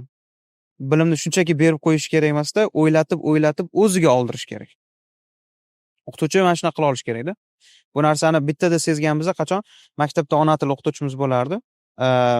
Hakimova va Dilorom Ipromovna, u kishi mana shunaqa dars o'tardi. Misol uchun kirganlarida, misol uchun bugun aniqlovchi to'ldiruvchi holda o'tyapmizmi? Doskaga bitta gap yozardilar, misol uchun. Mana qarang, konsept o'zi mana bunaqa. Aniqlovchi to'ldiruvchi hol bo'lmasa ham gap ma'noga ega bo'ladi, qachonki ega kesimni o'zi bo'lsa, ega kesim bu birinchi darajali bo'lak, aniqlovchi to'ldiruvchi hol ikkinchi darajali bo'lak. doskaga gap yozadi, misol uchun. Men ukam bilan kecha kechqurun uyga keldim. To'g'rimi? Oradagi ukam bilan men degan gaplar hammasi ikkinchi darajali bo'lak. U narsani olib tashlagandan keyin men keldim gap ma'noga egami? Ega. Lekin menni ham olib tashlasangiz yoki keldimni olib tashlasangiz gap ma'noga ega bo'lmay qoladi. O'qituvchi nima qiladi? Bolalar, men bu bo'lmasa ma'noga ega bo'lmaydi, bu bo'lsa ma'noga ega bo'ladi demaydi-da, gapni yozadi. Kelinglar mana shu yerda keldimni olib tashlaymiz. Men kecha ukam bilan uyga. Ma'no bormi? Bola qaraydi, yo'q, ma'no yo'q. Kecha ukam bilan keldim. Keldi misol uchun. Kim keldi? Egasi yo'q bu narsam. Tushunarsiz bo'lib qolyaptimi? Undan keyin aytadi. Demak, mana shu ikkalasi bo'lmasa, gaping gap emas deydi. Bola tushunadi bu narsani. Tushunish osonroq bo'ladi. Paxta davri boshlandi, o'qituvchimiz paxtaga ketib qoldi. Uning o'rniga boshqa o'qituvchi kirdi. O'sha paytda birdaniga bolalarda qiziqish ham yo'qoldi, mavzularni tushunmaslikni ham boshladik. Chunki o'qituvchi kitobda yozilgan qoidalarni o'qib berishni boshladi-da. Mana shu narsa yaxshi emas. Chunki mana o'qituvchi bo'ldingizmi, kitobdagi narsani o'qib beradigan bo'lmaslik kerak-da. O'qituvchining o'z roli academic language ni social language ga convert qilib tushuntirib bera oladigan bo'lish kerak. So the first is make them question everything. Yes. Second is don't read. Yeah. Make sure that you combine them all. Yes. Third. The third, being able to make them feel stupid. O'sha boya aytgan narsa. Bu narsa ishlaydi, ishoning. Shunaqa ishlaydi. Bu yerda ham ularga nima borda? Darsda manfaat borligini isbotlab bera olishingiz. Ana undan keyin bola qiziqib, jim o'tiradi. Mana maktabda qarayman, bolalar e'tibor bermaydi. Bola darsga qaramaydi. Chunki birinchidan bunga u kerak emas, ikkinchidan unga kerak ekanligini o'qituvchi his qildira olmayapti. Mana shu uchun. Kerakligini his qilsa, boyagi bola aytganingizdek, Albatta. qiziqish ortadi. Qiziqish ortadi, o'rganishni xohlaydi, o'zidan o'zi bilim olish ham osonlashadi. Selta qilayotgan paytingizda qiyinchilik bo'lganini aytuvdingiz. U yerda pul to'lanadi. Necha pul to'lagansiz? 2000 atrofida ketdi. Arziydimi? Offline agar teaching qilmoqchi bo'lsangiz arziydi. Onlaynga lekin unchalik ham ko'p foydasi yo'q. Offline'ga arziydi. Offline'dagilar borsa yaxshi. Offline'dagilar borsa yaxshi. Chunki juda chuqur, juda detalni o'rgatish bordi-da. Menga qaysidir tomonda qiyin bo'ldi. Nimaga? 80 minut, 90 minut dars o'tib yurganman. U yerda menga 20 minut dars o'tishga bergan. Sig'dira olmaysizda bor narsa. Shunaqa. Keyin tan berdim nima? Kam ma'lumot berib, o'sha ma'lumotni to'g'ri yetkazib berishga. Misol uchun men birinchi darsim qanaqa bo'lgan, o'qituvchi aytdi, teacher talk time is excessively a lot dedi. TTT, teacher talk time. O'qituvchi gapiradigan vaqt. Ular aytayapti, nima deyapti? Sen ko'p gapirma, bolalarga shunaqa atmosfera qilib ber, shunaqa savollar tashlab ber, shunaqa instruksiya ber, bolalarni o'zi gapirib olib ketib qolsin. Sen u yerda prosta yo'naltiruvchi bo'lib tur, deyapti-da. Men nima qilardim? Hamma narsani boshdan oxirigacha tushuntirib berib yubordim. Men tushunib turibman, ular tushunmaganini. Yana ko'proq example beryapman, yana ko'p tushuntirishga harakat qilyapman. Natijada vaqt umuman yetmay qolyapti. Mana shu narsa bo'ldi. Mana shu narsa qiyinchilik bo'ldi. To'g'riladingizmi? To'g'riladim. Nimaga to'g'riladim? Adaptatsiya qildim. Ko'p ma'lumot bermaslik bu okey. O'quvchi tushunmasligi bu okey.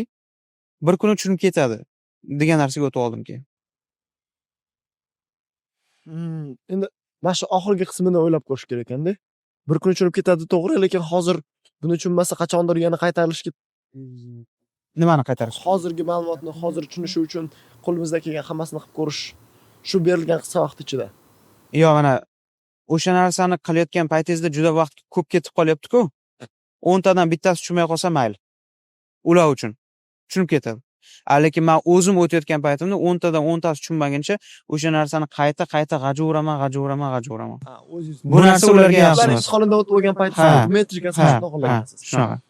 Kecha Doniyor aka bilan gaplashdik-da, anaqada bizlarni teachers trainingga kelgan paytlarida aytibdilar, 10 ta xatolayaptilar-da. O'shalarning ichida endi bonus maslahat aytibdilar. O'tirgan bolalarni deylar, shu har bitta darsxoningda har bittasini o'zingning farzanding deb o'ylagin deyiladi. Bu senga mas'uliyat beradi. Keyin har bitta bolaga tushuntirgin, tasavvur qil, san ota-onang shu yerda o'tiribdi deydi. Chunki ota-onasi bilan qiynalib pul topyapti, bularga beryapti, o'shani qaysidir ma'noda mas'uliyat oladi deb. O'shanda ustoz bilan shogirdning munosabatlarida ham qanaqadir iliqlik, rishtalar bo'ladi degan ma'noda aytiladi. Siz ham qanaqadir bunday o'ylayotgan paytingizda nimadir miyangizdagi g'oya, konsepsiyalaringiz bormi? O'sha shogirdlaringiz bilan o'zingizni bog'lab turadigan qanaqadir rishtalar. Rishtalar. Toshkentga birinchi kelgan paytimda bitta katta o'quv markaziga kirganman. U o'quv markaziga kirganda dars o'tishni boshlaganman. Birinchi darsimga 3 ta bola kelgan. O'quv markazi shu darajada qimmat ediki, unga oddiy odam bolalar kelmasdi. Shuna dars kelganda oyog'ini chalkashtirib o'ting darsingizni deganman qarab. Chunki men o'qituvchiga bunaqa muomala qilinganini ko'rmaganman-da oldin. O'qituvchiga qanaqa muomala qilinardi? U yerda o'qituvchi xo'jayin bo'ldi. O'qituvchi nima desa shu. O'qituvchi ursa ham okey, tepsa ham okey. O'qituvchi jinni emas, o'zidan o'zi uradigan, o'zi biladi qachon urishni boshqa. Keyin men chiqinglar bu yoqdan, dars o'tmayman sizlarga deganman. O'ting darsingizni, ko'p gapirmang deyapti-da menga. Qaysi o'quv markaziga aytmayman. Bolalar chiqib ketgandan keyin administratsiya menga shtraf solyapti. Kelgan o'quvchini men qaytarib yuboribman. U yerdan keyin sira chiqib ketdim. Toksik atmosfera, o'qituvchining hurmati yo'q, o'quvchining hurmati baland. Maqsad u yerda bilim berish emas, o'quvchini aldab, o'yin kulgu qildirib, shunchaki kursda olib qolish. Bu qadriyat menga to'g'ri kelmagandan keyin undan keyin chiqib ketganman-da, o'zim alohida kurs ochganman. Ana unda o'qituvchi ham jaydari, o'quvchilar ham jaydari, dars ham bo'ladi, o'yin kulgu ham bo'ladi, bola bir-birini, o'qituvchi bilan o'quvchi bir-birini tushunadi. Mana shunaqa atmosferaga o'rganganman. Bola bilan meni bog'lab turadigan narsa ham shu. Tabiiylik desak bo'ladi. Men dars paytida o'zimdan kimdir yasa olmayman. Ba'zida bu minusga ishlaydi. Qachon hayotimda agar muammolar bo'ladigan bo'lsa, o'quvchilarim bilan o'tirib dardlashadigan paytim ham bo'ladi-da, offlaynda odatda. Onlaynda ham xuddi shunaqa. Darsni boshlayman. Bolalar yaxshimisizlar? Hozir boshlaymiz darsni deyman. Kommentariyada ular o'zlari yozishadi. Ustoz, ovozingizga nima bo'ldi? Yaxshimi ahvolingiz deydi. Mana shunaqa bo'ldi deyman. Bolalar qiziqib eshitadi-da, keyin sekin smoothly darsga o'tib ketib qoladi. Ya'ni bu qaysidir ma'noda personal life'ni ma'lum bir qismini share qilish, ular bilan qanaqadir bog'liqlik, emotional bo'ladi. Olib keladi. Mana hozir Tishi haqida gaplashdik. Shuncha paytdan beri podkastni aylantirib yuribmiz. Sizni shu vaqtgacha fikrlaringizni bildik-da, lekin ayni hozirgi kunlarda hayolingizda qanaqadir muammolar bormi? Hayolingizda yechilishi kerak bo'lgan. Bu shaxsiy hayotingizga nazarda tutganmi? Misol uchun, har doim bo'ladi-ku, o'zingizning shaxsiyatingizdan, atrofingizdagi narsalardan kattaroq bo'lgan muammolar va uning yechimini o'ylab yurish. Mana bunaqa narsa. Ota-onam menga biron marta kitob o'qi demagan. Nimaga men o'qiganman? O'zim qiynayman. Nimaga hozirgilarga o'qi deb aynan urishish kerak, gapirish kerak, tepasida turish kerak? Onlayn dars o'taman misol uchun. Vazifa beraman. Bola vazifani bajaradi, bir ikkitalari bajarmaydi. Nimaga bajarayotgani bajaryapti-yu, bajarmayotgani bajarmayapti. Mana shu narsa meni ko'p o'ylantiradi. Ba'zida bolalarning vazifasini tekshirmayman. Chunki men bunaqada o'qituvchim menga vazifa bersa, agar o'qituvchimni tekshirish esidan chiqib ketib qolsa, men uni boshqa joydan, internetdan, so'rslardan qidirib topib o'zim tekshirib olaman. O'qituvchimning oldiga borib vazifa berdingiz, lekin tekshirmadingiz, mas'uliyatsizsiz, usiz, busiz deb o'qituvchimga ta'na qilmayman-da. Mana shu narsa bir ikki payt meni azoblaydi. Nimaga o'quvchilar hozir aybni o'zidan qidirishni o'rniga birovga to'nkashni ko'proq yaxshi ko'radi? Nimaga o'zidan o'zi o'qimaydi? Men nimaga o'zimdan o'zim o'qiganman? Bu narsani javobini hali ham topa olganim yo'q. O'ylayman, erta meni bolalarim o'zidan o'zi o'qiydigan bo'ladimi yoki men uning orqasidan yugurib yuraman?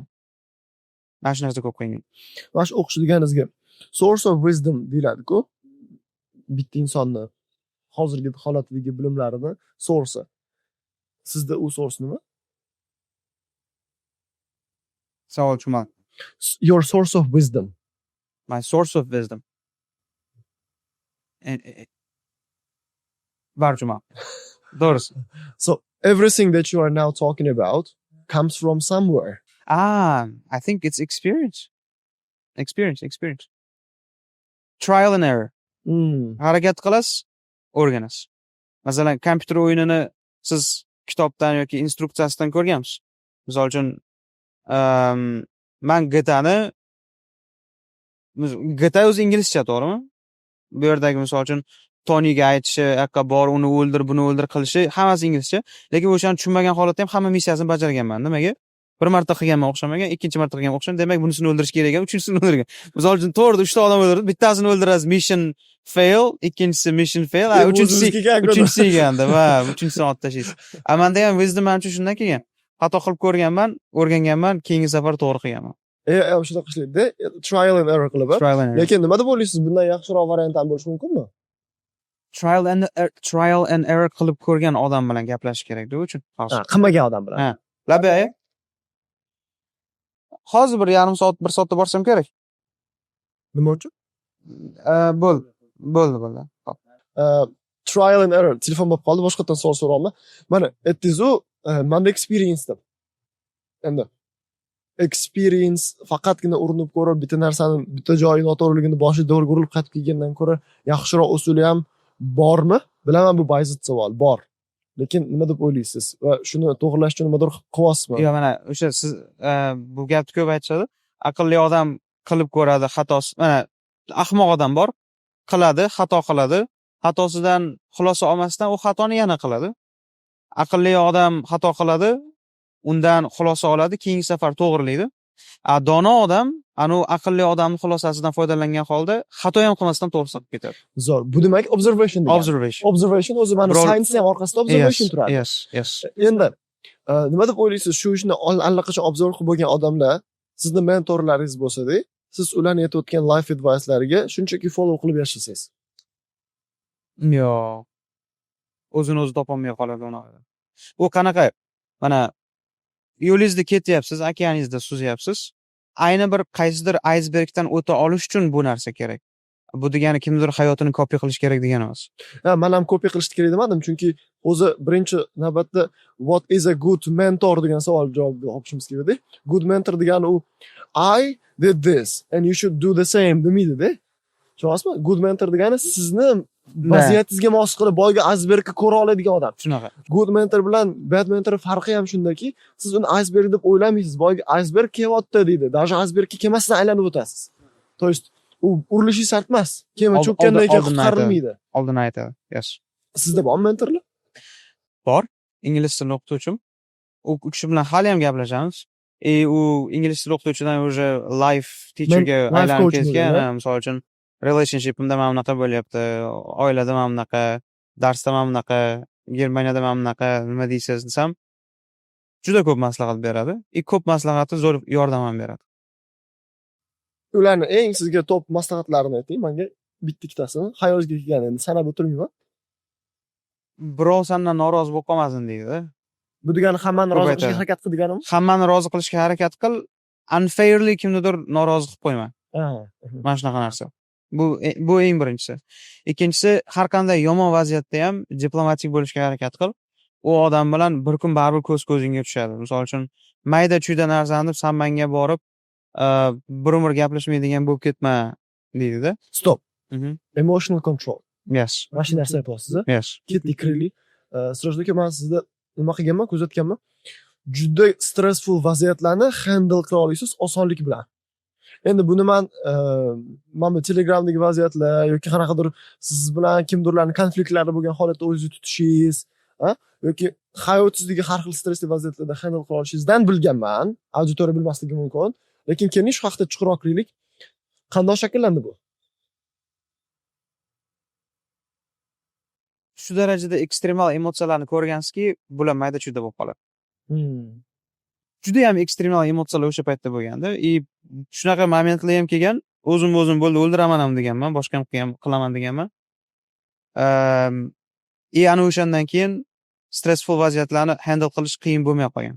Chunki men uchun bu stressful emas, to'g'ri? Bar yuqori. Stress bar juda yuqori. Buni qarayapman, miyani boshqa narsa bilan band qilish kerak. Okay, band qilaman. Kanalda birinchi boshiga kirsangiz, kundalik list qo'yganmanda o'zimga o'zim qilishim kerak bo'lgan ishlar, yugurish, kitob o'qish, qo'shiq aytish, boshqa qilish, dars o'tish. Challenge. Mana shu narsani bir oy qilganimdan keyin, undan qarasam kanalimda o'sha 6000 tam 7000 ta odam bo'lib qolgan. Bu yoqda men bu narsani tashlaganman. Ha, chunki maza dopaminni boshqaga Ha, olyapsiz. ha, ha, mana shunaqa narsa bo'lib qolgan. Mana ko'zimdan qarang. Ha. Demak, anaqa dopamin source o'zgartirsa, addiction chiqib ketsa bo'ladi. Shunaqa. Lekin bu yoqda siz bu yoqda aytganingizdek, уже no way back bo'lgan, silla qurib bo'lgan, hamma Hech kimdan pul topib bo'lmaydi. Ha. hech kim hamma biladi. Yo'q, Shunaqa. Yana nima bo'lyapti? O'sha 2021da o'zida avgustda ochilganda endi bu, avgustda boshida. Men 20 kuncha dars o'tganman. Toshkentga borib bitta offline kurs ochaman desam, talab shunaqa zo'r bo'lyapti. Baraka shunaqa zo'r kelyapti. Keyin sentyabrdan boshlab, sentyabr, oktyabr, noyabr yangi yilgacha qarzlarimni uzganman-da, u yog'i undan u yog'i yaxshi bo'lib ketdi. Men so'ramoqchi edim hozir. Zo'r so'radim. Boshi. Qarz masalan, Sirojniki hozir mana har xil circle bo'ladi-da. Misol uchun, sinfdoshlaringiz circle bor, keyin kursdoshlaringiz boshqa. Har bitta circle'ni o'zini darajasi bor. Financial darajasi bor, intelligent darajasi va ularni qarz so'rash kapasitesi ham shunga qarab oshib boraveradi. Shuning uchun men sizdan so'raydigan qarz bilan sinfdoshlar so'raydigan qarz farqi bor. Qandoq handle qilyapsiz bu qarzlarni endi? Qarz berish masalasimi, olishmi? Qarasa. Qarz berayotgan paytimda men dadam aytadi. Birinchidan qarz berma. Ikkinchidan qarz berding, pulingdan kech. Tushunyapsan? Masalan, mani pulim turadigan bo'lsa, mana shu qarzni bersam, hayotimda hech qanaqa o'zgarish bo'lmaydimi? O'sha paytda qarz bera olaman, bo'lmasa bermayman.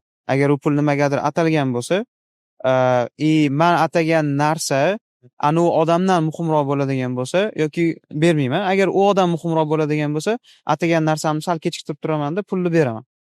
Tushunyapsan? Shu paytgacha kimgadir qarz bergan bo'lsam, muddat qo'ygan bo'lsam, muddat paytida so'rayman. Muddat qo'ymagan bo'lsam, qachon berasan deb so'ramayman, o'zi beradi. Eng 35 million qarz berganman bitta odamga. U vaqtida qaytarib bergan. Nimaga buni qo'rqmasdan berganman? Mana anons bor, risk factor bor, misol uchun. Banklarda ham bo'ladi-ku, misol uchun to'g'ri kelgan ko'chadagi bomishga ham qarz beravermaydi. Bankdagi tizim odamda instinktiv ishlaydi-da. Misol uchun Mirjalolga men qancha qarz bera olaman? Sizni misol uchun qarzni qaytara olishingiz potensialingiz yuqoriligini bilsam, bemalol men sizga u bera olaman-da. Agar lekin sizni bilaman, misol uchun keladigan sourcingiz yo'q, bu pulni olasizda kamida yeb ichib olasiz, keyin men sizni orqangizdan yugurib yuraman, bu shu o'rtoq uzr hozir pulim yo'q deb qo'yaman. Yaxshi. Qarz masalasida yana qanaqa fikrlaringiz bor? Bu masalani gapiramiz, keyingi masala xayolimda bor. O'sha dadam aytgan gap, qarz berdingmi, pulingdan kech, birinchisi, ikkinchisi qarz oldingmi, vaqtida qaytar. Demak, shunda pul ketsa bo'ladigan darajada qarz berish kerak ekan. Misol uchun, yoningizda 10 million pulingiz bor, lekin 2 millionni bersangiz, qaytib bermasa ham rozi bo'lsangiz, shunaqa berib tursa bo'ladi. Aka, mana hozir ukangiz bormi sizni? To'g'rimi? Necha yoshli ukangiz? Ukam o'sha 2004-yil bo'lsa 21da. Qanaqa maslahatlar berasiz doim ukangizga? Mana bro to bro o'tirib gaplashgan paytingizda, qara deb turib o'tgan gaplaringiz. Qizlarga ko'p ishonmadingmi? Ishonma? Tipa mana simpatiyaga ko'p berilib ketma. Mana temporary feelinglarga ko'p caught up bo'lib qolma deyman. Bu narsa seni orqaga tortadi deyman. Intilishdan to'xtamaslik kerak. Qanaqa intilish? O'zingni sohang bo'yicha intilaver, o'rganaver. Bu ikkinchisi. Uchinchisi bo'ladigan narsa gapiga javob bera olish, mujik bo'lish muoyana. Zo'r. Misol uchun shunaqa payt bo'lgan, menga mashina kerak qolgan. Mashinani olib ketasan, mayli, lekin men soat 2 da kerak, 2 gacha qaytib kela olasanmi deganman. Keyin ha, kela olaman deganda 3:30 da kelgan. Bik ketgan bu yoq. Nashaq. Hozir ham kalta yeb turadilar? Yo'q, hozir kalta yemaydi deyarli. Bir-birimizni juda yaxshi tushunamiz. Kalta yeydigan darajada bo'lmaydi-da. Urush janjal bo'lmaydi. Qarashdan tushirib qoladilar. Qarashdan tushunadi. Rimenni olib chiq. Anoda aytganini qiladi hamda. Misol uchun mana aka-ukalar bo'ladi-ku, 3 yosh, 4 yosh farqi bo'ladi. Bor swap kel desa akasi, nima olib kelaman, tur o'zing olib kel deydi-ku. Unaqa narsa yo'q bizda. Necha yosh oranglar? 4 yosh. Bunda Xuddi shunday men ham Yo'qchi bir bunaqa narsa. Akalikni bajarib qo'ygan odam ukalikni so'raydi. ha. Misol uchun o'zingiz aka bo'lib na bir yordam bermagansiz, na bir pul bermasangiz-da, menga suv olib kel, oyog'im uqaladi bu xuddi o'sha boya aytgan narsamda. ota ham otalik qilib qo'yish kerak deganday. Zo'p. Mana har xil rollar bo'ladi-ku, Sirojbek. Misol uchun hozir bu yerda gaplashayotganingizda men bilan как бы bu yerda ko'chadagi ukangiz bilan gaplashib o'tiribsiz. Ko'chada boshqa. Har bitta rollaringizni o'ynayotgan paytingizda qaysi rol sizda yaxshi o'ynalmayapti hozir? Qaysi rol? O'g'illik yaxshi o'ylanyapti. Akalik ham yaxshi, ukalik ham yaxshi. Ustozlik ham yaxshi. Shu erlik yaxshi o'ynalmayapti. Chunki skript yo'q hali. Ssenariyda skript yo'q hali. Otaligida ham o'ynashim kerak, u ham yo'q hali. Oy. Qachon o'ynaymiz bu rollarni? Kutyapti bilasizmi? Nasib qolar. Nasib qolar. Skriptda nima deyapti? Xotinlik roli tayyorlandi, o'sha tayyor menimcha. Skript yozish kerak. Skriptni o'tirib boshlash kerak menimcha. Shani serialni u qismi kelmadi-da. Endi keyingi sezonda, keyingi faslda. Lekin mana borgan sari o'ylab qolman. Mana yosh kattargani sari standartlashib ketaverar ekan-da. Ko'pni ko'raverasiz-da. Rostdan ham mana hozir bizada ham-da. O'zi tanlayotgan paytingizda, misol uchun turmush o'rtog'i erkak sifatida to'g'ri chiroyiga qaraysiz, muomalasiga qaraysiz, boshqa. Lekin qaysidir ma'noda tanlov ham ko'payib ketadi-da, ayniqsa siz bilan men ustozmiz-ku. Qiyinlashib ham ketadi. Qiynalib ketib qoladi. Ba'zilar bor, misol uchun ofisda yoki bundoq ko'rish mumkin bo'lgan hayotidagi ayollarning sonini sanoqli bo'ladi. Bir 10 tacha bo'lsa, 10 tasidan primernosini tanlab oladi-da, misol uchun 3 tasidan qaysi birida yaxshi va mashinani sotib turib. Bizda selection biroz qiynalib ketadi-da. Endi nima qilish kerak deb so'rayman, hali o'zlari tanlamagan bo'lsalar ham. Bu yog'ingni tavakkal, o'sha Suqrot aytganday, to'g'ri ayolga uylansang baxtli bo'lasan yoki faylasuf bo'lasan degan-ku. Bu yerda ota-onaning gapiga ham quloq solish kerak, qaysidir ma'noda. Mana ayam bilan kelishganmiz. Mayli topasiz, menga yoqsa olaman yoki men topaman, sizni testingizdan o'tsa olaman. Ikkalamizga ham mos kelish kerak bo'lmagan. Chunki ularda mana wisdom degan narsa bor, ular his qiladi, biladi, что kim yaxshi, kim yomon. Sizda o'zingizni standartingizga mos kelish kerak. Demak, two step verification bo'lar. Two step verification, yeah, exactly. Xo'p, two step verificationda har bitta ikkita stepni ikkita verificationlardan aytaylik, как бы 4 ta nuqta bo'ladi siz uchun. Misol uchun menda deysiz 1 2, oyimda 1 2, misol uchun eng basiclari. Menda dunyoviy bilimi normalniy bo'lishi kerak. Misol uchun o'tirganda u menga xoh 1000 shirin ovqat qilib bersin, shirinliklar qilib bersin, lekin sal gapirganda temamiz bir-biriga tushmadimi, o'zi qiziq emas. Lutcha ochib o'tiraylik, lekin long talks, sweet talks. Mana shunaqa narsa. Ikkinchisi loyalty. Misol uchun men bilan yaxshi gaplashib boshqa bo'lib, xayolida nimalarnidir orzu qilib, u narsani menga aytmasa yoki boshqa qilmasa yoki men yo'q paytimda, loyalty bu bilasiz, basic narsa. Bo'ldi, tushunarli. U yerda ozgina qiyin. Telefon qilaymi? Nima ma'lum so'rayapti, nima qilamiz deb. Ular uchun eng asosiy narsa farosat. Farosat deganda mana hurmat qilish kattani, gap qaytarmaslik, boshqa qilish. Ikkinchi narsa o'sha oilaparvar bo'la olish. O'zini dedicate qila olish. Feminizm bo'lmaslik degani, xullas. Feminizm bo'lmasin. Antifeminizm deb turib palaqaga sabmayoga qo'shimiz kerak-da. Shunaqa. To'g'risi ham, nima kerak bor? Feminizm bo'lib.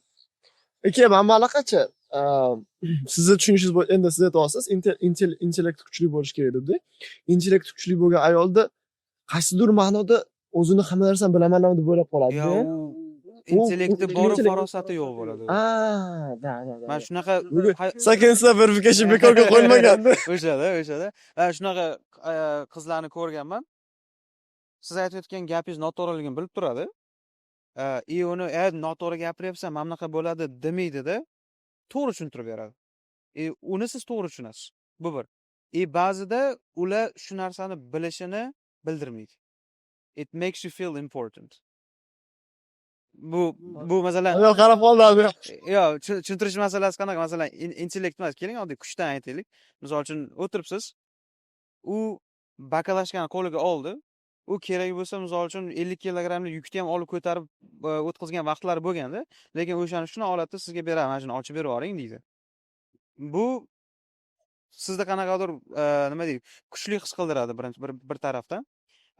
Uni olib masalan o'zi qilib ketsa, narsani ko'tarib qilib ketsa, siz aytasizda, men erkakmanmi, bu nima bo'lyapti o'zi deb qolasizda.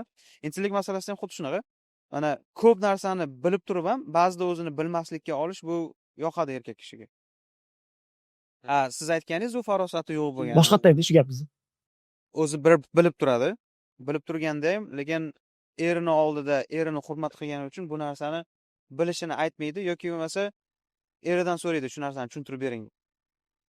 Qizlar, istinam 2 marta ayttirdim. Unda 2 marta aytadi. Siz aytganingiz u farosati yo'q desak ham bo'ladi, misol uchun. Ha. Hamma narsani o'zim bilaman. Tushuntirish shart emas yoki boshqa. Birpas jim o'ylab olsam ma'lum yaxshi fikr bo'ldi. Ko'p nima qilavermanglar, men keyingi savol nima deb o'ylamaylar, jim o'ylaylik mana shuni. O'ylaylar sizlar ham. Yaxshi. Nima gaplar qoldi sizlar keyin? Germaniya haqida hozir gaplashdik. Ochila oldingizmi o'zi? Yaxshi bo'ldi. Normal, chut. Ichimdagi hamma gapni aytdim. Qolganini aytingchi yana. Pastga tushamiz. Ya qo'y. Boya meniki mashinada, boya pastdagi bonus savollar ham bo'lardi-ku. Qaraychi, siz o'ylab turing yana nimada borligini. Blitz savol masal g'alatiroq, lekin mana bunaqa savol bor ekan. Inglizcha aytamizda, qani. If your life right now had a soundtrack, what song would it be playing in the background? Sia, Unstoppable. Ой-ой-ой. I'm a Porsche with no brake, deydi-ku. Takoy. Anaqa da Blitzga o'xshagan ham bor ekan. Endi boya so'radim-ku, mayli. Complete the sentence de. Success is degan birinchisi. Self-satisfaction and having the right route. Love is. Sorry? Love is. Love is emotional attachment. Nothing else, I guess. When I feel lost, I am lost. That's it. Or we can also say when I'm lost. It's like when I'm hungry, I'm hungry. Give me food. When I'm lost, I'm lost. Yeah, when I'm lost, God is testing me. Like, if I could find the right track or not. Sınav bekorga berilmaydi. One habit that changed your life. Waking up early. That's why I don't wake up early. Yo, wake up early rostdan o'zgartirgan. Ko'p narsani o'zgartirgan. Keyingi savol. What's something you believe deeply that people around you often don't get it? No, don't get it deganda ham don't get it ular ishonmaydi, siz lekin shu narsaga qattiq ishonasiz deb so'raylik. Men hayotimda bu narsa bo'lgan. Qaysidir odamni yo ustidan kulasiz, yo u haqida gapirasiz, yo g'iybat qilasiz-ku. O'sha odamni kuni boshingizga tushmaguncha o'tmaysiz bu dunyoda. Men bunaqa narsa bo'lgan. Taekvondoga borib yuribman, jigar belbog'man, uyda grusha tepib yuribman-da. Aylanib ham tepyapman, sakrab ham tepyapman. Amakimning o'g'li kirib keldi, uylangan, qorni katta, sal semizroq. Keyin oldiga bordimda, baklashgan oldimda, "Mana shuni tepingchi" deyapman-da, o'zidan yarmini qilyapman-da. Tepolmadi. Keyin kulib bunaqa qildik, bu qildik. Keyin bu narsa bo'lib o'tib ketdi. Meni o'qishim boshlandi, boshqa bo'ldi. Sportni tashladim, institutga kirdim, ishladim, ertalabdan kechgacha dars o'tdim, fast food yedim, boshqa yedim. Keyin kamerani qornilarga olma. Yo, bir o'tirib o'ylab qoldim-da, o'sha payt shu akam ustida kulgandim. O'zim shunaqa bo'lib qoldim. O'zim shunaqa bo'lib qoldim dedim-da. Bu bitta example-da, bunaqa narsa ko'p bo'lgan. O'sha uchun boylarga havas qilaverish kerak ekan. Men bu boy puli ko'p, bunaqa. Endi bu havas qilish emas, hech kim ustidan kulma deb ayting. Bu shuni yaxshi maslahat bo'ladi. Bu narsa o'zimdan o'tgan. Boshqalar bunga ko'p ishonmaydi. Gapiraveradi, kulaveradi. Shu ko'p kulib qo'yish yomon-da. G'iybat qilib ham qo'yish yaxshi emas. Masalan, paloncha mana bunaqa qilibdi ekan, eshitdingmi degandan keyin ozgina vaqt o'tgan, boshqa bo'lgan, o'zim shu ishni qilib qo'yganman-da, bilmagan holda. Mana shu narsa bor. Rostdan ko'p kulaveramiz-da, ba'zida bor. Juda ko'p-da. Keyin O'zingiz yaqinlaringiz ham ustidan ko'rib qo'yasiz. Rost qilib shu paytda ba'zida kimdirlarga rostdan og'ir botib qoladi-da. Shunga ham e'tibor berishimiz kerakmi degan. U unda yaqin bo'lmaydi-da. Yo'q. Yaqin bo'lmaydi. Da, shu taraf ham bor. Endi lekin so'zga ehtiyot bo'lish kerak. To'g'ri. To'g'ri. Dilni ortib qo'yish yomon bor. Zo'r. Sirojniki men maza qildim. Mana Yana nimadir gaplarimiz bormi? Qoldimi ichimizda? epizod 2 ga olib qo'yamiz. Epizod 2 ga olib qo'yamiz. Epizod 1 ni 1 dan 10 gacha qanday necha baho berdingiz? Epizod 1 10 dan 9 bo'ldi menimcha. Yaxshi. Yaxshi bo'ldi. Good. Yaxshi bo'ldi. Good. Savollar ham ma'noli.